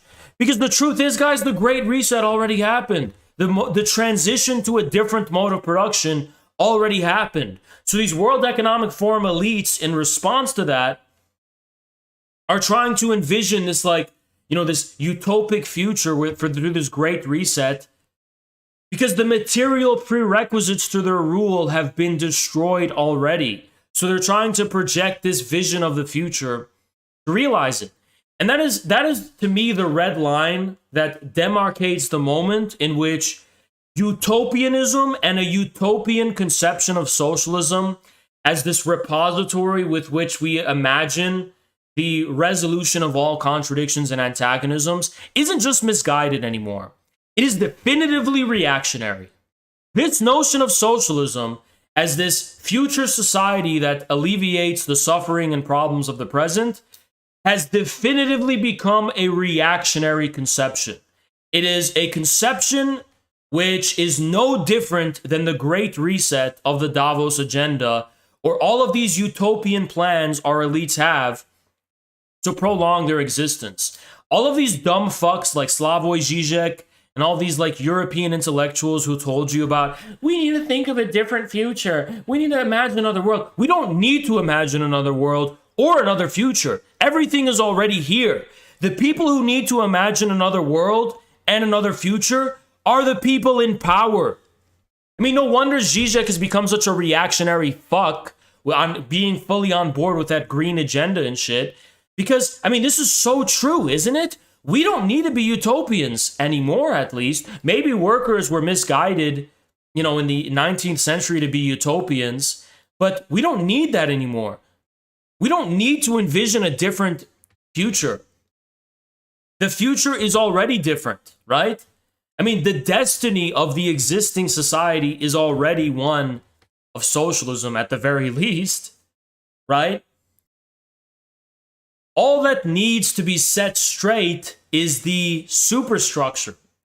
So, you know, at the level of what socialism even means, you also need to get out of the Anglo box and understand there's different uses of what this word is, right? Sometimes it refers to, you know, overthrowing the existing superstructure and having a proletarian dictatorship. Sometimes it refers to, you know, and sometimes capitalism doesn't have to refer to like the capitalist mode of production proper, but the, you know, the system defined by the reign of these like financial institutions and Wall Street and the city of London. So you can be colloquial about it. I'm always colloquial about it, right? I'm not anal about the use of these words. It's just that when we say something like we already live in socialism, people do get anal about it, and they just draw all of these conclusions about what the implications of that would be without even thinking about it, right? Now, let me try and now justify what are the signs that we already live in a mode of production. I think that's what I'm going to justify now. So, the sign that we already live in a socialist mode of production doesn't just refer to centralization, because that's a quantitative change, not a qualitative one. It's also a feature which defines the kind of high modern, you know, I guess, you know, state socialisms, like Soviet socialism or the old Chinese kind of state socialism. And believe it or not, that is not a mature form of socialism. That is a kind of preliminary stage of political will, using political will to develop your country. Now, the question of a socialist mode of production, or, and this is where it's going to get really fucking controversial, but a socialist mode of accumulation, right? That is going to be something that is reproduced at the level of civil society. So the moment in which you have a socialist mode of production, or moreover, a change in a mode of production generally, is the moment that within civil society, this becomes the dominant economic form of production. It becomes the dominant mode of accumulation. So I'll give you an example of this. Did merchants exist in feudalism? Did people looking to make profit exist in feudalism? Of course they did, right? But the dominant mode of accumulation in feudalism, which is why it's called feudalism, was, you know, feudal agriculture. That was the dominant mode of accumulation. Now, what does a socialist mode of accumulation look like in the first place? It's just defined by the workers controlling the means of production. And no, it's not about control at all. Control is a Foucault kind of postmodern distortion that had nothing to do with Marxism, but had everything to do with, you know, the ideology of post-war American cybernetic society. So forget about that stuff about control over. Control doesn't matter. It's not the main thing. If it matters, it's like this marginal kind of ancillary detail. It is not the main defining thing at all, and never has been. Okay? So, a socialist mode of accumulation, understanding that can actually, again, all you have to really do is read Stalin's economic problems in the USSR. If it is possible that there's a socialist commodity, it also follows that there are also socialist modes of accumulation. How do those modes of accumulation occur? So in a capitalist mode of accumulation, the basic structure is M, C, M prime. So money, commodity, more money. And that is the capitalist mode of accumulation. It is more or less defined by beginning and ending with the pure abstraction that is money or commodity money. Marx said money is estranged. Money is alienated, the total human ability alienated. So it's an abstraction, right? That's what Marx called it. He called it the alienated total human ability. Money is the total human ability, all possible forms of labor and abilities within a given society and wealth, given expression into a symbol and a commodity, right? That commodity, by the way, crystallizing a definite quantum of labor value, which serves as the standard of the value form. Many people, so we also use the argument, for example, that there's no more commodity money, right? And people kind of were like, okay, so you're just saying we live in socialism just because of the gold standard? No, it's not really. That's a telling sign, but it's a metaphysical view to pin it on one thing. It's mainly the mode of accumulation has changed, right? The mode of accumulation has changed from one based on the accumulation of the symbol of money, which is abstraction, right? To a quite different form of accumulation altogether. Now, what does feudal accumulation look like in a feudal mode of production? Let's see if there's a quick... Before I give my own description, let's see if there's...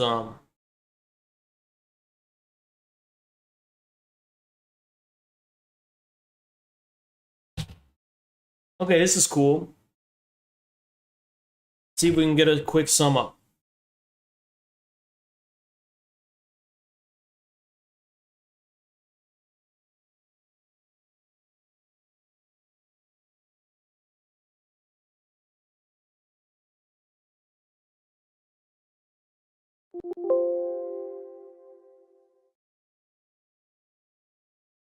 This is cool. This guy...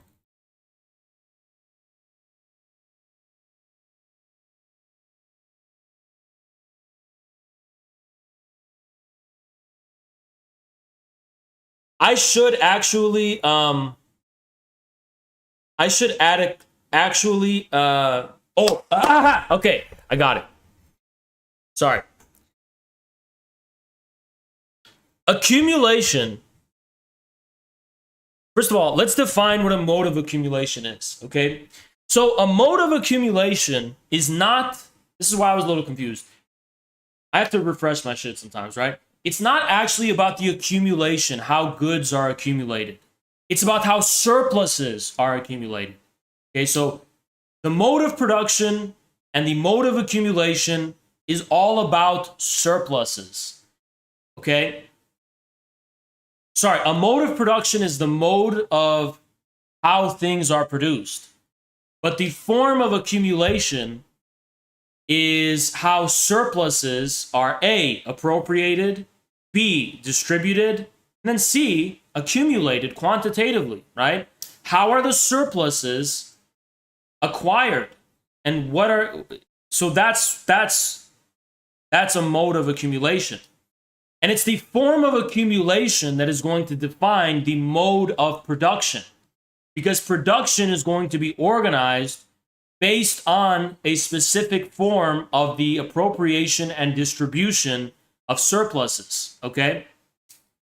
So in a feudal mode of accumulation, that is going to be based on, I guess, let's say rents, right?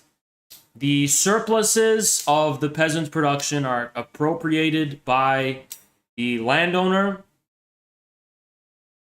which, are then used to, get more arms and weapons and land to increase your land. And it's a mode of accumulation where the revolutionizing of the forces of production are not involved. Why? Because the end of the accumulation, because surplus does not assume a purely abstract form, as it does in capitalism, right? In the form of money. Money is purely abstract. In feudalism, surpluses will take the form of, grain, or they will take the form of land, or even people, right? But they will not take the form of this pure abstraction of money itself.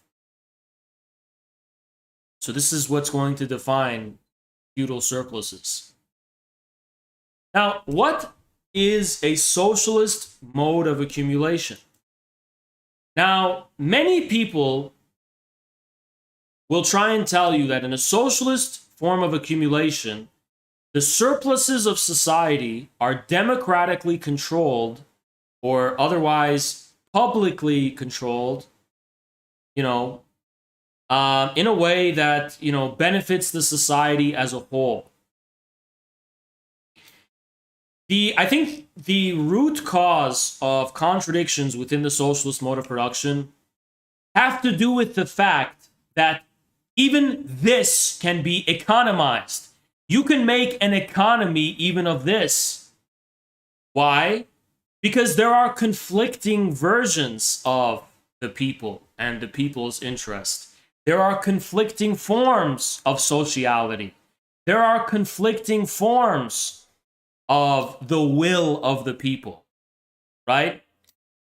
How do you know what the people want? Moreover, which people? Who are the best representatives of the people? All of these questions I've just thrown at you are literally the questions that define Wall Street and every stock exchange in the world's question. What do the consumers want?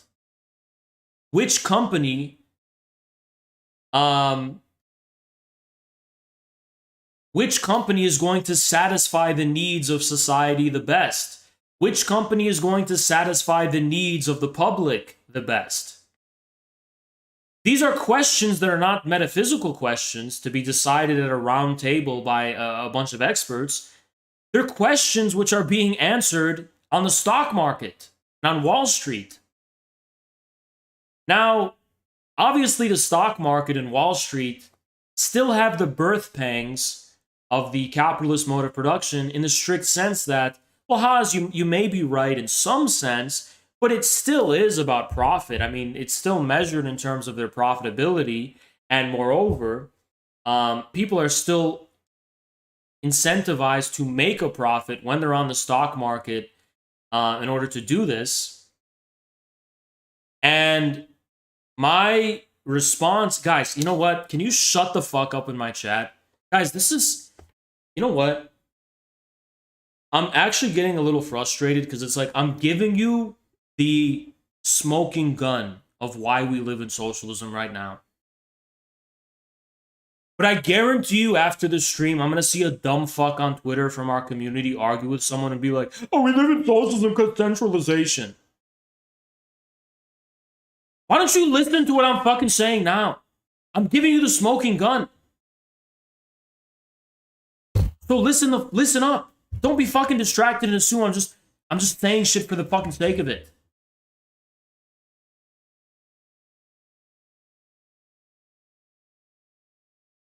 We're going to set the record straight right now, okay? So people will say that, and then all I have to do is point out something called the attention economy. And it seems like within the economy, the factor of social currency, not just as this vague feature of civil society, such as rumors and culture and, oh, this businessman has this reputation and that reputation. But reputation and credibility and stature has actually become economized within our economy. And it's become economized within our economy in the form of data and in the form of engagement. It's been measured into our economy, so much so that currency appears to literally be a form of social currency, as in, it now seems like money, which is coming from the birth pangs of the capitalist mode of production, is somehow downstream from clout. And there's this kind of economy of clout. There's this economy of who's more popular, who has a better view in the public eye, who has more likes and engagement, and who has more attention. It's not for nothing. It's pretty symbolic that a guy like Donald Trump, a celebrity, becomes president. Isn't it? Reagan, a celebrity, becomes president, right? Because this feature of clout has actually become, I would argue, a dominant force within our economy. A dominant force within the economy.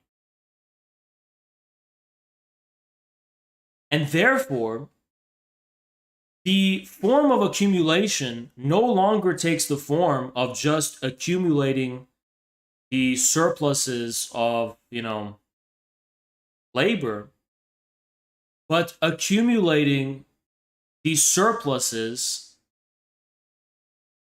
of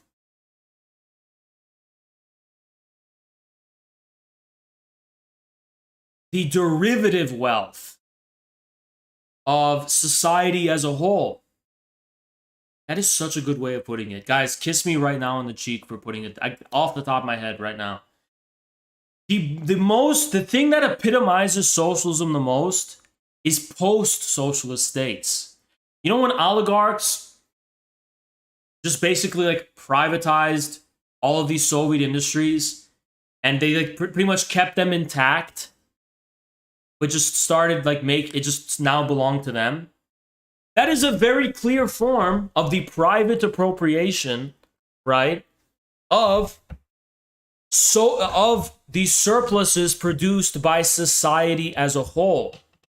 Now, you may say that that's true for Marx's capitalism as well, and I'll point you again to that visualization of the transition from quantity into quality. Yes, that was a feature of capitalism as well, except within capitalism, it does not assume that form overtly, because labor does not have a social form in capitalism. Just in the strict sense that, formally speaking, a laborer is an individual who sells their labor power for a wage, and this is a transaction between individuals, formally, right? So there is no explicit derivative appropriation of social surpluses. In order for there to be an appropriation of social surpluses, there has to be a social economy. There has to be an economy of sociality itself that's going to define, for example, who's more credible, who is the party leader, who is the local bureaucrat, who is the administrator, who's the this, who's the that, who represents the sociality the best, right? Now, that is actually what has become economized today. That is a fundamental feature of the global economy today. And in China, even. It's a feature in China as well, right? It's a feature for the whole... The reason we say China is uniquely... See, I don't just call China socialist. I call China communist, right? You want to know why? Because China has managed to create a political superstructure that has somehow already sublated the contradictions within the primary stage of socialism. So the primary stage of socialism was the state Soviet-style centrally planned economy, right? That had internal contradictions. Because of the Cultural Revolution and its aftermath, China's political form of statehood, as well as its overall economic superstructure, has already sublated those contradictions. That's why China's more advanced than us, right?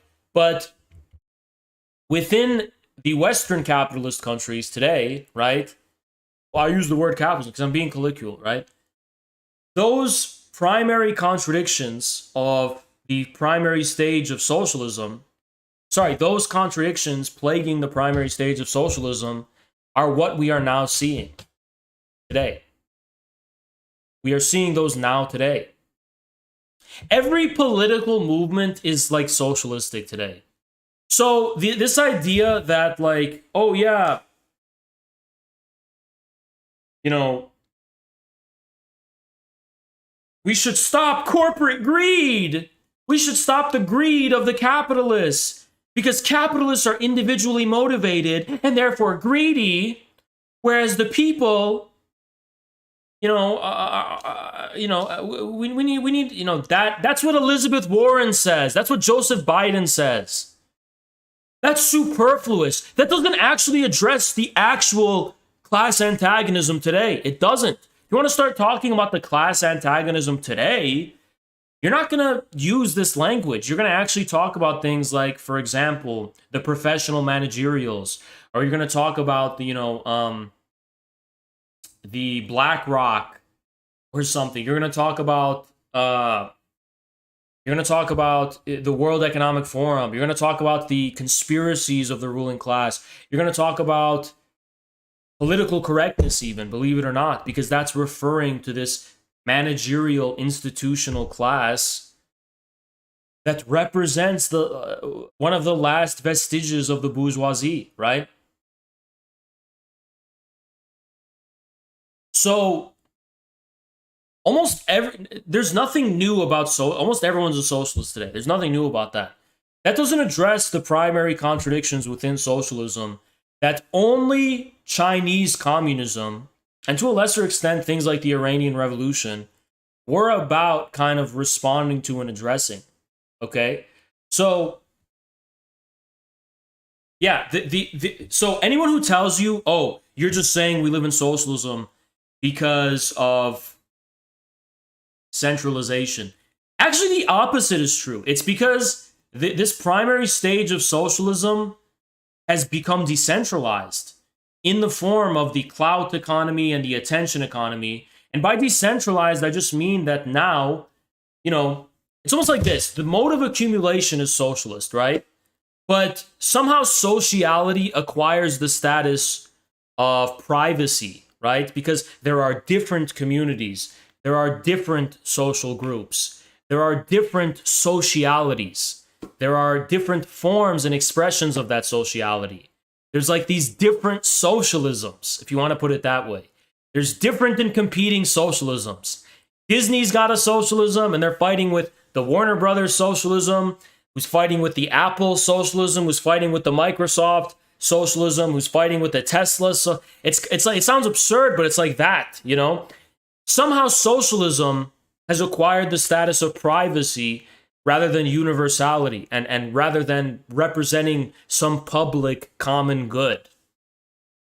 And my basic thesis is that only communists can return meaning to the actual commons. The actual commons. What is really the commons? What is actually the commons? Because socialism appears to be something that has contradictions, and it also appears to be something which acquires the status of privacy. It's no longer the privacy of the individual, as in the case of capitalism, but it's the privacy of different forms of sociality. And guys, isn't identity politics about this too?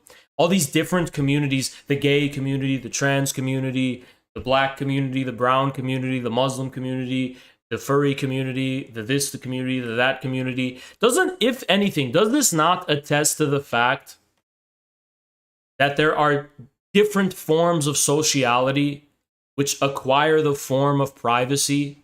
Sociality somehow has acquired the form of privacy. Well, in Marx's time, only individuals had privacy, not socialities. Socialism was about kind of aggregating or sublating this private individual interest into a social interest, right? Well, private individual interest is not what dominates our societies anymore. Social interests definitely still dominate our societies. It's just that strangely, sociality has acquired the form of privacy. What that means is that there are different socialities. There's competing socialities. There's different socialisms, competing socialisms, if you want to put it like that, right? Now, what that says for the underlying mode of production taken as a unity is that we have a socialist mode of production. The form of accumulation is definitively socialistic. It's social. It's a social form of accumulation. The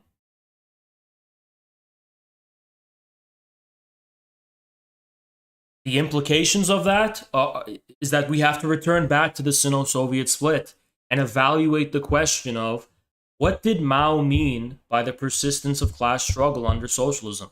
That is going to be the key to this. Okay, if we don't privilege the Sino-Soviet split as the key to understanding the present, I mean, I feel like this is such a red line. You know, I mean, like, it's not enough for me to be hostile to someone, but I kind of feel like ultimately our political projects will diverge in some. I want to make a popular front more than anything, so don't get me wrong, but I do feel like that Sino-Soviet split is not just like, oh yeah, we disagree about the Sino-Soviet split. It's more like, holy shit, this is like literally the most decisive issue in terms of political differences are concerned, right?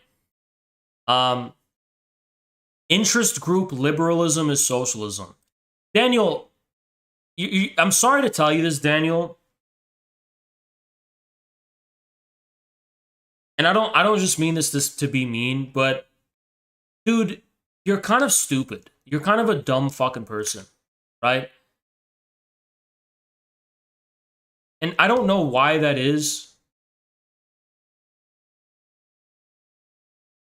I don't know why that is, but it's like you just listen to me talk about socialist forms of accumulation in the form of the attention economy, in the form of how Wall Street works today, in the form of like BlackRock's central planning, which, by the way, BlackRock's central planning isn't just a bunch of bureaucrats sitting in a room deciding, you know, how they're going to determine the ESG scores of all these companies. The ESG scores are determined by the market to a great extent, okay? But it proves a level of socialization of these companies whose, even since they're not even based on profit anymore, but to what extent they can maintain lifelines from the banks, they have to socially confirm and legitimate their worthiness of getting those and guess what? The money from the fucking banks are surpluses that are derivative from like an underlying social whole economy. The general wealth of our society is appropriated by these banks in a derivative manner, such that the surpluses are no longer surpluses of individual labor. They are surpluses of social production. So the mode of accumulation is of surpluses of social production.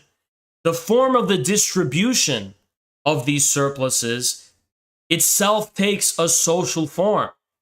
Okay?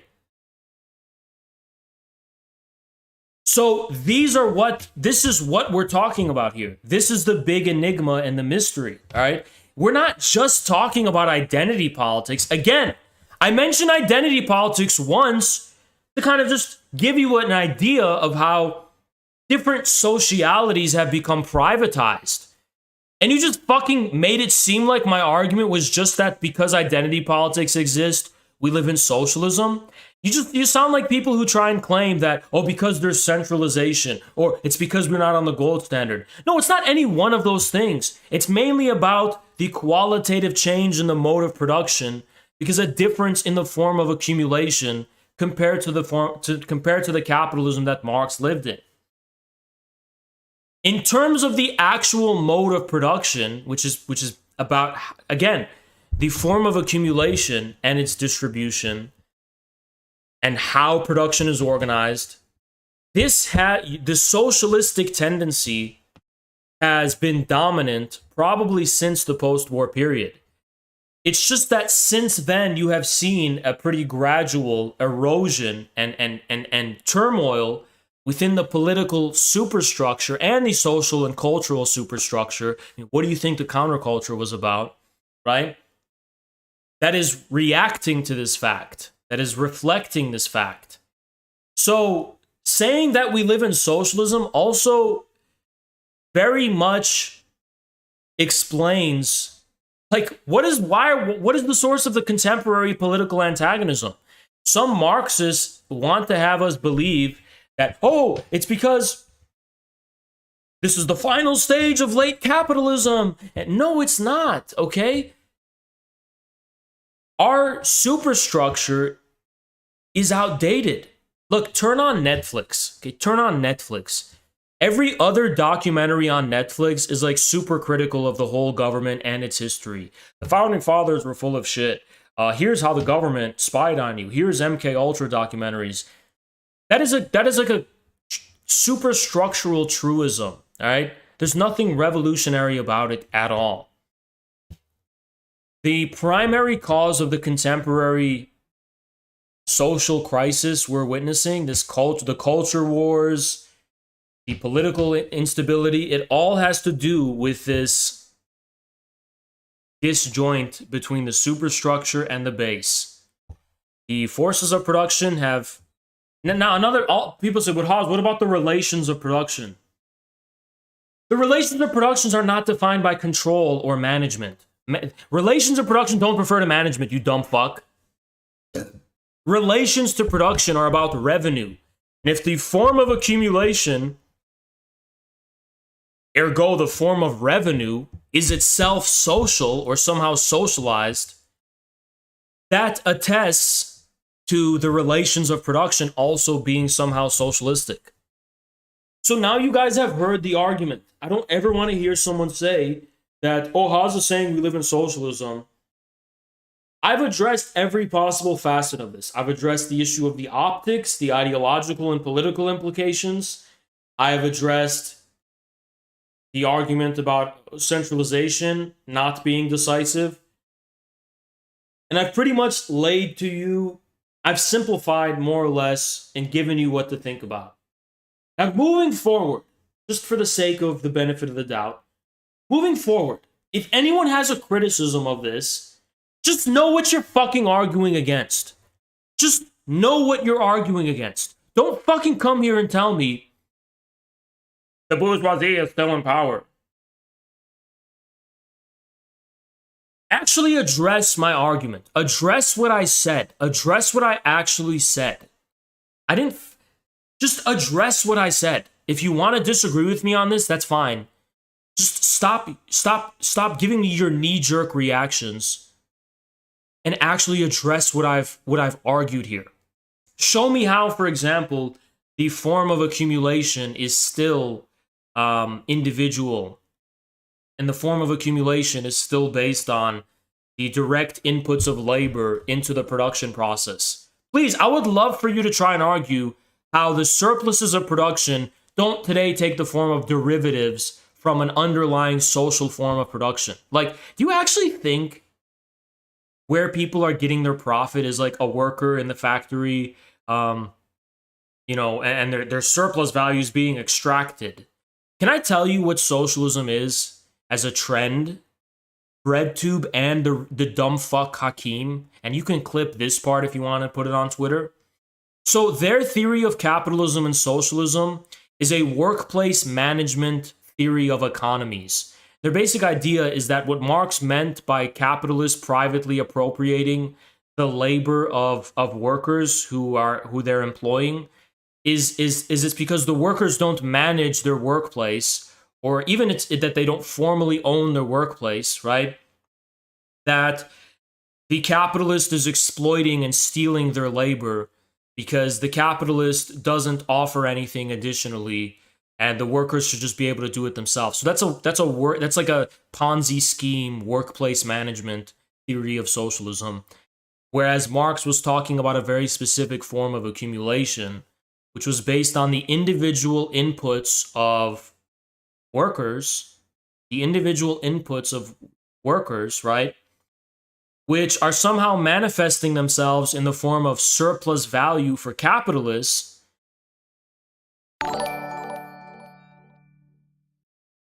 And then it ultimately gets revealed that that's a really bad time to donate, dude. I'm sorry. And then it ultimately gets revealed that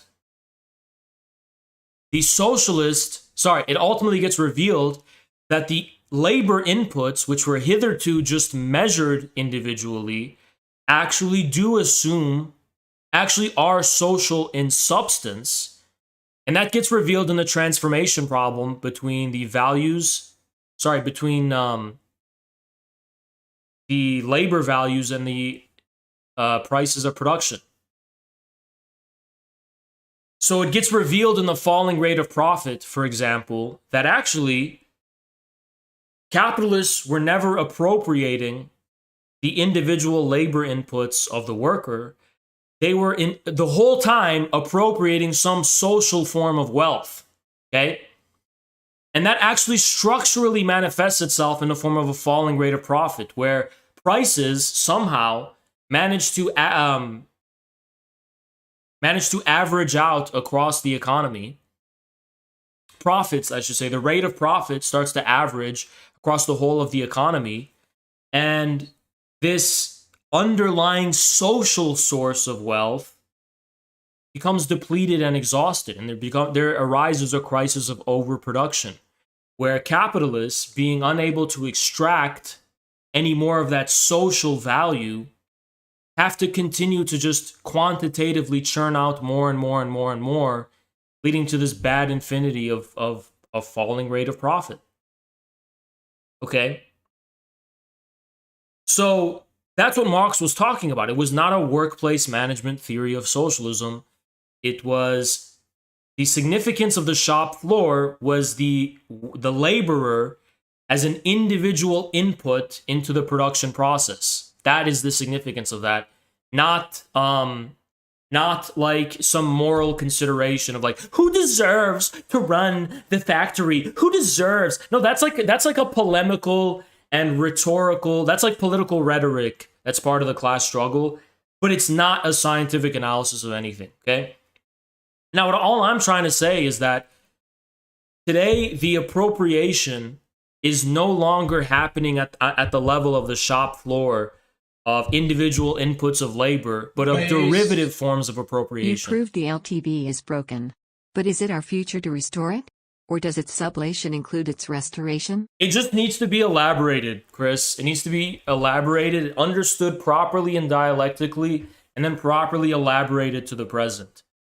But what it basically means for the form of accumulation to now be social, okay, keep this in mind, this is actually a really good simplification, is that, okay, for Marx, it is at the end of the capitalist mode of production, in the form of crisis, that it becomes revealed that this whole time, the inputs of labor are social in substance, right? Not just in form, but in substance. And that they had only appeared individual in form at the beginning of the production process. So in the beginning of production, at the input level, it appears individual. At the output, you see it's social. Okay, so after 1929, there has arisen a cognizance of this social output at the level of the economy itself. The rise of corporations, and with the rise of the newfound role of central banking, and finally the emergence of derivative financial instruments, which represent the primary mode of accumulation, show how, we have these kind of social economies and social forms of production which are privately accumulated in a derivative manner. So put it this way, right? Imagine if at the end point of the production process, where Marx envisioned or predicts the falling rate of profit, the premise is actually refashioned and reoriented in order to reflect the conclusion. Production itself becomes socialized, so such that the inputs of production are no longer measured in the form of individual labor inputs, but rather the products of social production themselves are somehow valorized privately, such that the falling rate of profit is something that the ruling class, catch me here, can actually profit off of.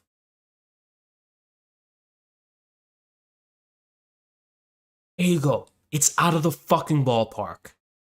We live in a socialist mode of production because the ruling class derives its profit not from profit itself, but from a derivative profit of the social law of the falling rate of profit itself.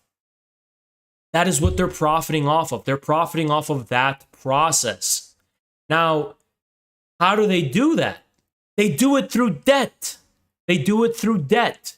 The central banks become a mechanism of social planning, which are able to somehow keep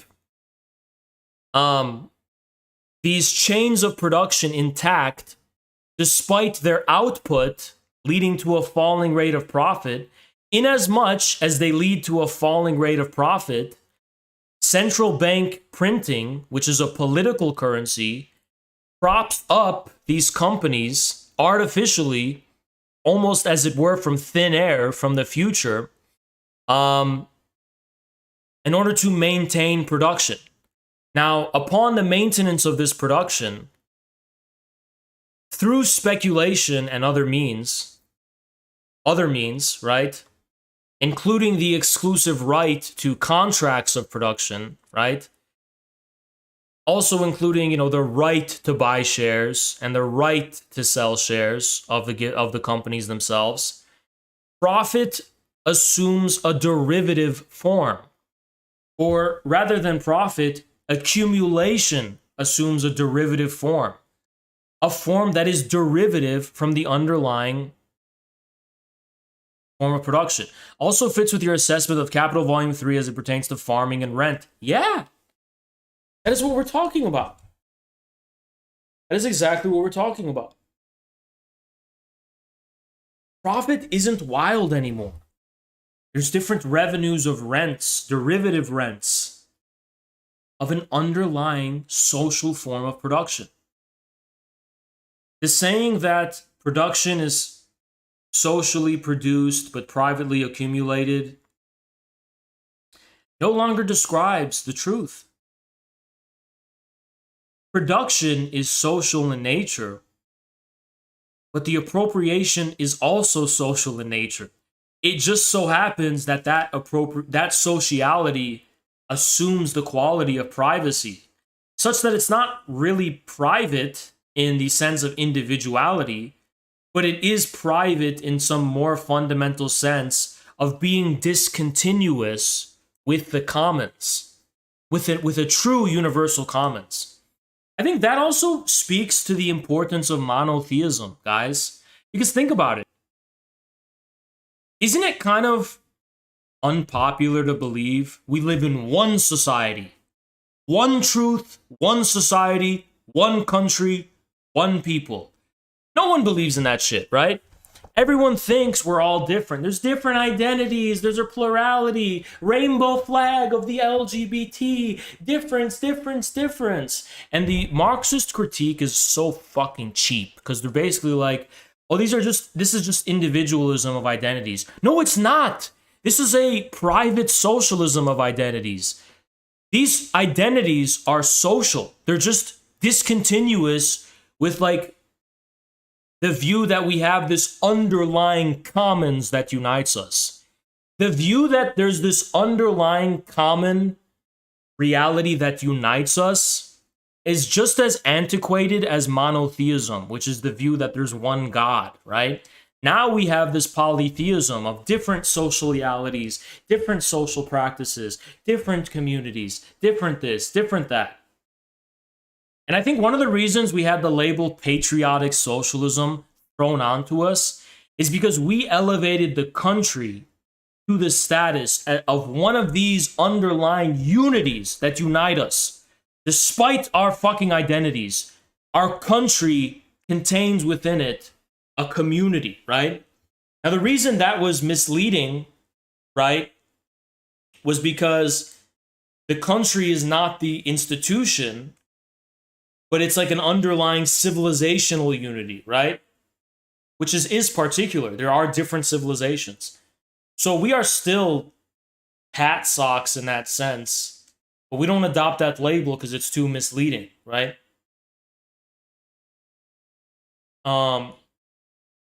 Differences are important to appreciate. Yeah, obviously, but there's a more fundamental unity that those differences exist as like a secondary form to, right? And that is what we have been guilty of insisting upon as pat socks, right? Based. TRPF predicts that capital will sell you the news to hang it with, which was good news. A theory of false valorization, for Vertung, explains a lot. Yeah, absolutely. Based. Great stream, man. I really appreciate the infrared perspective. I'm learning a lot. Thank you so much, Cheers. Tug. Appreciate you, man. Based. Before the modern era, people would debate over the divine identity. Is God one or is God many? Bingo. God refers to himself as us in monotheism. Yeah, thank you so much, Maha. Appreciate you, man. So yeah, this also has a lot to do with, like, you know, the identity politics debate. Like, you know, is there one working class or are there different identities? Forget about one working class. The crisis we're facing today is there even one common social reality? Or are there different private forms of sociality? That's the crisis we face. Now, the reason we uphold China so much is China is one of those only states which says, despite all of our ethnic differences, despite all of our regional differences and all of our cultural differences, one China. One China, only one China. That's communism, ladies and gentlemen. One China is communism. One. One common China. Despite all of the differences befitting of a modern civilization. China has all those different identities. They have all those different subcultures. They have all that different shit, but they still have one China. Something similar is true for Russia as well, right?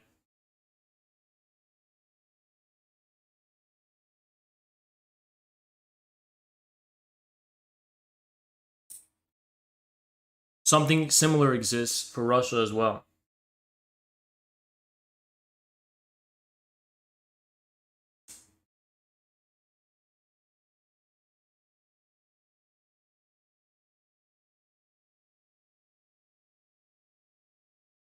But that's based. See, and one of the reasons we're reactionaries, you guys want to know why we're considered reactionaries most of all? We just don't like this idea that our common sociality and our common unity is the aggregation of different private social identities. You know, Joe Sims always says on stream, he's like, we have women, we have minorities, we have brown people, black people, white people, gay people, lesbian people, and it's the rainbow mentality, right?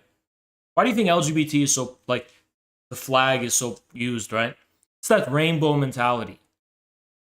That is, I think that is the subjectivity that reflects a fascist, actually, form of today's socialism, right? And I'll explain that.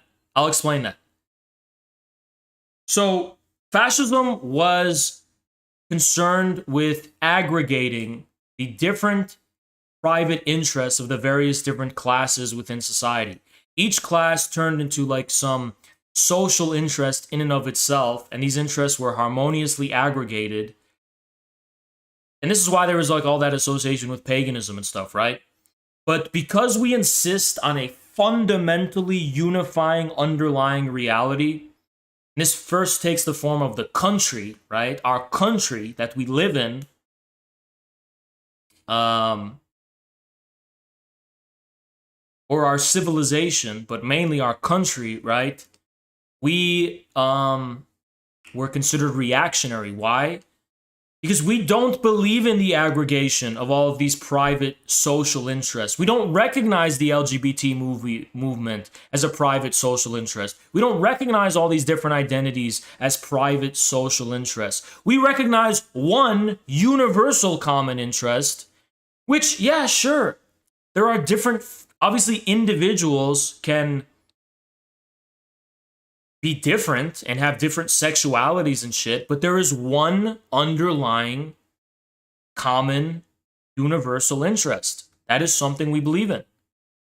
We don't believe in, and we don't believe that's just adding together the various private socialisms of identity politics. We believe in one common communism, okay? We don't aggregate different interest groups together. We see those interest groups as rivals to us, right? In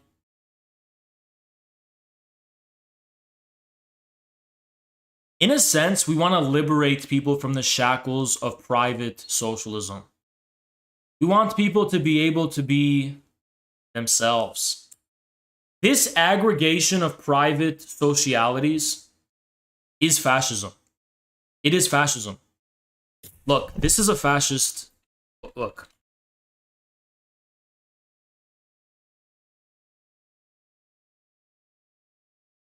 Guys, is this not fascism?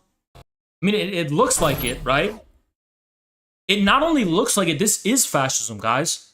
This is our society trying to, just like fascism tried to aggregate the various different classes together, here they're trying to just aggregate the various forms of private socialism while foreclosing the possibility of an actual commons of the whole people.